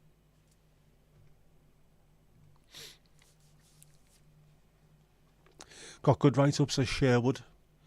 It's a time thing, of course, yeah. You busy, Mrs. Tom on shifts, you in the pause. Out here watching Married at First. The Only Way Is Made in Team Tom, Team Mom, Desperate Housewives of, etc., etc. Yep. Swear of that, man. Hooked on The Sopranos and Breaking Bad. I still tried The Wire, but it couldn't interest you. It's weird because they are very similar kind of things, aren't they? But I've had that before as well, where I've tried to watch something, even though I'm absolutely obsessed with the genre, and I can't get into it, or there's something that doesn't grab me. And what else have I done? There's been other things where it hasn't grabbed me, and then I've gone back to it a bit later on, and then all of a sudden it has. But you need to have that little bit of something about you to go back and watch something you've already told to piss off, haven't you? The song that you sent to me is called Everybody Wants My Fanny by Richie Kavanagh, and it is as well. I can send it forward to you. How do I pick which one to use? Mandy, you don't. You tell the camera what you want to do with it, and it picks the correct combination of lenses. So, for instance, do it the other way around. There you go. It's got the 100 times zoom. When you use the 100 times zoom, it will use 2 of the lenses at the same time. So it'll probably use, I think it's the top and the bottom ones at the same time, and it will use a combination of them two and then put them together and turn it into what it looks fantasticos. The middle one's the normal one, it's the wide angle one. So whenever you press on a wide angle or a 0.6 rather than 1 as an angle, it will use that one. But you know, these are not just normal phones anymore. These are stupidly powerful. Like I say, 8K video is just, I'm not even sure YouTube can process 8K. It normally drops it down to 4K. But the quality is just stupid. Should mean in theory, use 8K to do a video. If you need to crop into it to zoom in, you're not getting a shitty picture even when you zoom right in. It's mad. And when you use the Blackmagic app on it and you film in RAW, I don't mean unclothed, it's even better. It's just, the quality is absolutely insane. And you've always got that in your pocket. There's a saying amongst cameramen and photographers and videographers and things like that. The best camera is the one you have with you. Literally, it doesn't matter what you've got. If there's something happening and you want to take a picture of it, doesn't matter. If it's your phone, if it's a little point and click, if it's a throwaway cam, if it's a DSLR, a mirrorless, anything like that, whatever it is, use it and catch the picture. Bossing it up. Might rewatch The West Wing. Trump antidote. I don't think there's anything that could be an antidote to Trump. He's not going to be there that long anyway, is he? Less than 12 months, they'll say he's mentally unfit. JD Vance will take over and the world will change forever.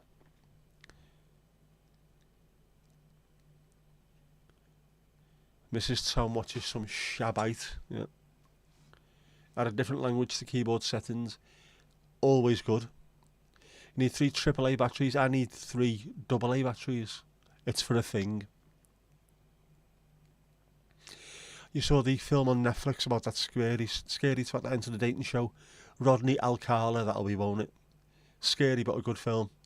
The dating show killer. He was mad. I think was there a documentary about him on ID or one of those channels as well. Sky Crime. A 3-parter. Not just what he did, but also what he got away with.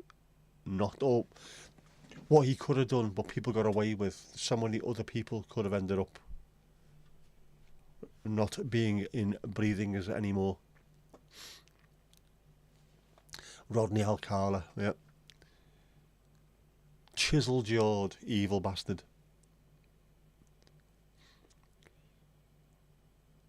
For a coffin thing, of course, for a coffin thing. Anyone else would have said that, but he's looked and gone, what? Kirsty, I need it for a coffin thing. Of course you do, I've got one left. I've got one of those batteries. I did buy 4 of them, but 3 of them are now in the Subutio, fuck's sake, now in the Scrabble box. What's wrong with me? Scrabble and Subutio.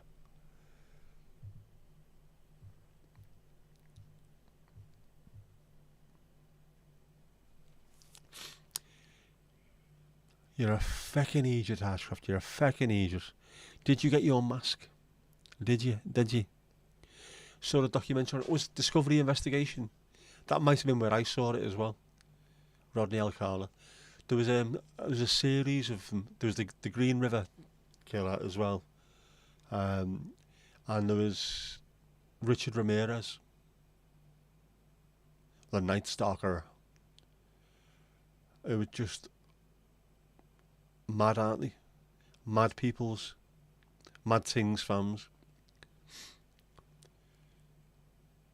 So the documentary's about it, but the film was very well acted. I have to check that out now, you funk soul brother. Got distracted, and for very good reasons. Saying nothing. Andrea. Just a Juan Corneto. Give it to me. And he did. So he did. If your head wasn't fucked earlier, it is now. Obviously, it always is in this. Always is. You're definitely getting one of those. You need to. It's your kind of thing, those kind of things. Those kind of things are your kind of things. I am absolutely losing the plot.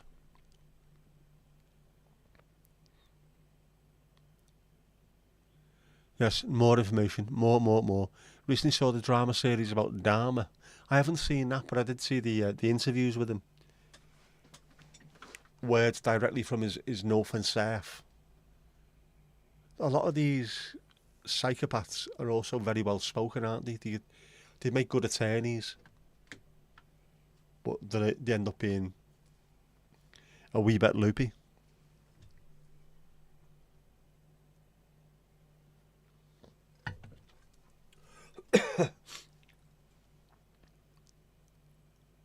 You're out of the loop, Steve. You're out of the loop.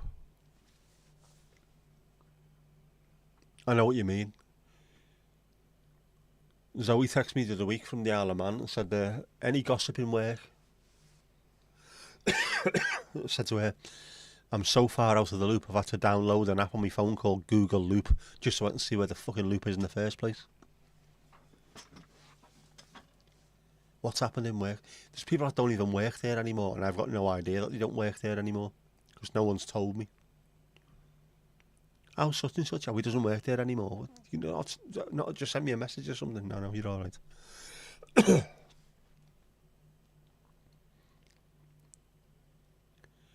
Tried to watch Da Mare, but Mare, you couldn't. Da Mare. He is mad. There's loads. I mean, let's face it. Taking a life in itself, I reckon most people would be capable of it, but it would take an exceptional amount to get you to that stage. I think if your kids are involved, maybe that's the point where most parents would go, right, I can do this. Just randomly picking people to take their lives is what is going on in your head to be able to do that. Different gravy, man, different gravy. Barnabas has finished you off. 2 centimetres by 1 centimetre with 2 colours. 2 centimetres by 1, that is small, man.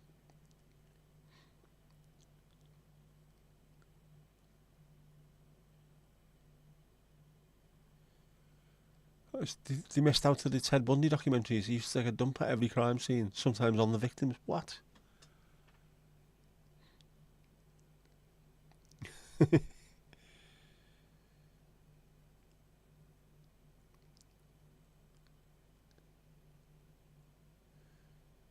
Especially pics, yes. More. How do you like it? Right. Kirsty, I'll send you Steve's number. No worries. I will send that to you.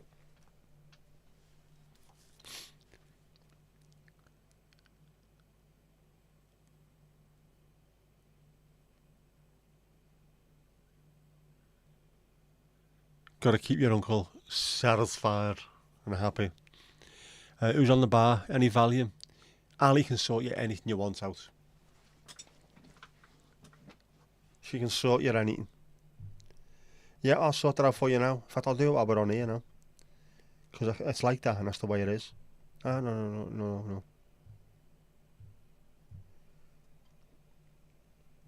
¿Dónde es el hombre?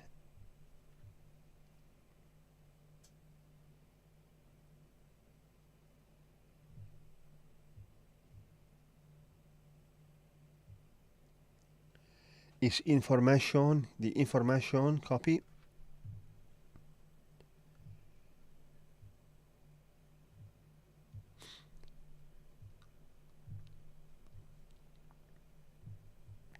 There you go, sorted. Like a Manchester postman. Bundy had mum issues. Yeah. I would say probably quite a lot of these people did. I'm trying to think. There's another one who hated his mum that much. He loved her that much that he hated her that much that every woman that he ever met, he tried to,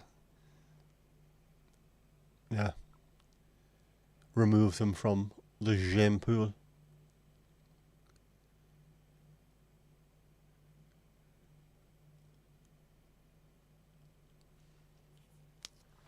Yeah, Bundy's father was most likely his grandfather and grew up thinking his mother was his sister.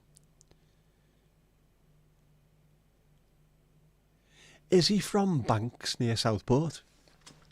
That just sounds like a normal kind of family up there. Primary school, 32 kids, 2 surnames. You know the other kind of place, don't you? Say nothing till you hear more. That's good advice, Ali Alio. The Green River, it is, isn't it? Green River. That I think was that. When did I watch that? Yeah, it is him, isn't it? The Green River. I can't remember his name either. Oh shit. Gary Ridgway, that's it, isn't it? Yeah. That was a quite frankly incredible story. I think that might be on Netflix as well. Interviews with him. One incredibly twisted, sick man, that. But he's a Liverpool fan as well, isn't he? He sounds the type.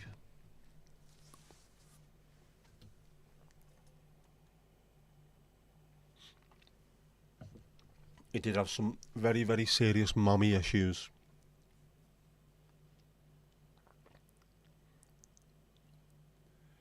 Yeah, Casper, Esther, all watching the same stuff. My mum watches all that stuff as well. And my dad's constantly nervous.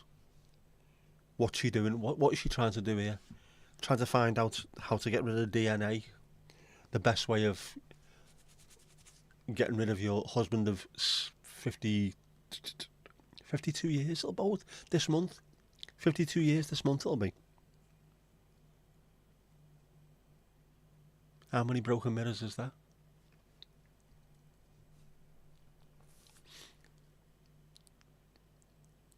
Yeah, Washington State in the 70s and 80s, there was loads of them, wasn't there?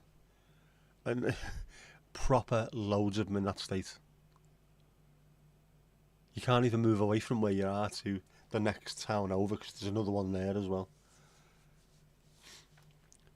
Pretty much the 70s and 80s, stay away from Washington State and from California, otherwise you'd be in trubs.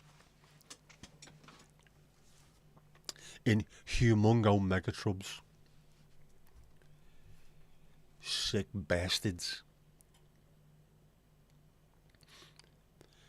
It's super interesting and terrible at the same time. That's the way I think of it as well. It is interesting to see the kind of levels to which people will go to and trying to find out why. What made them behave that way. Like I say, I reckon most people would have it within them to get rid of one person at least. And that's the difference in your normal person. If someone was harming your child, I could see that you would be in a position where you'd do that. There's a different kind of brain completely to just look at someone in the street and think, she reminds me of me mum. I'm going to go and remove her head off her shoulders and then have a shit on the body. That remains fucking mad.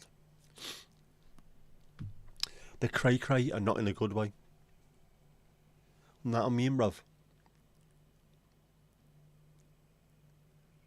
Has anyone here been or would love to go glamping?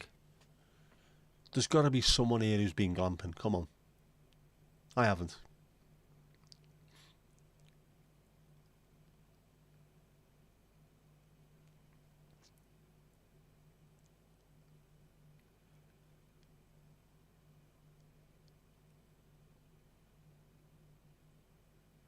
Slip out the back, Jack. No need to be coy, Roy.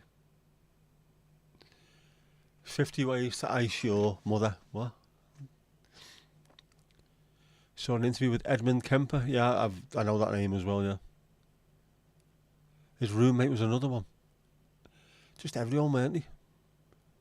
You could go postal, just so many to choose from. Is that the only thing that's stopping you from doing it? Having to narrow it down to just one person? Or a small selection of people?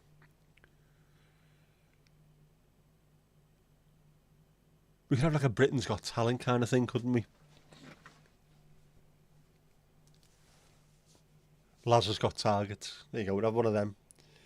You come and you come have to do something really, really impressive to get taken off the list, and whoever's last on there.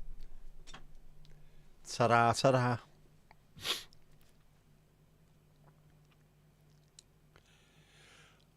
You booked a cabin in the new year. Not quite glamping, but not far off. Almost glamping. Whereabouts? What country?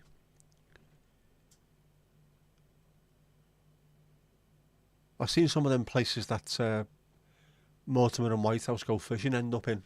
They've got some nice places, haven't they? Just random gaffs in the middle of nowhere.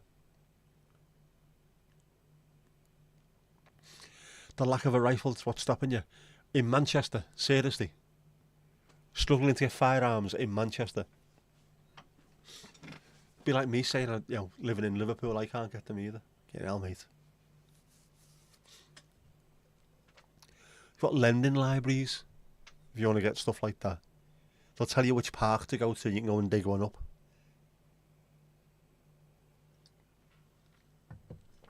Kirsty, you're off. No problem, so am I, it's 11:20. What's going on here?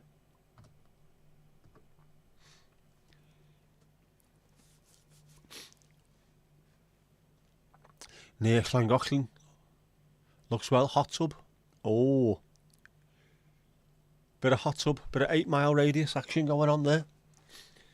Decent long range with enough ammo. I'm sure we can sort that out for you.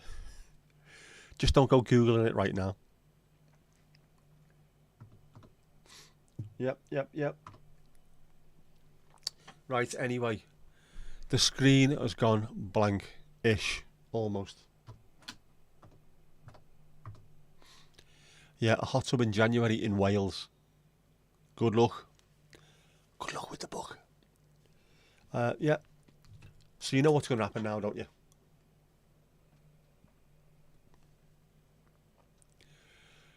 It is time to put on your dancing shoes. You sacrilege old swine.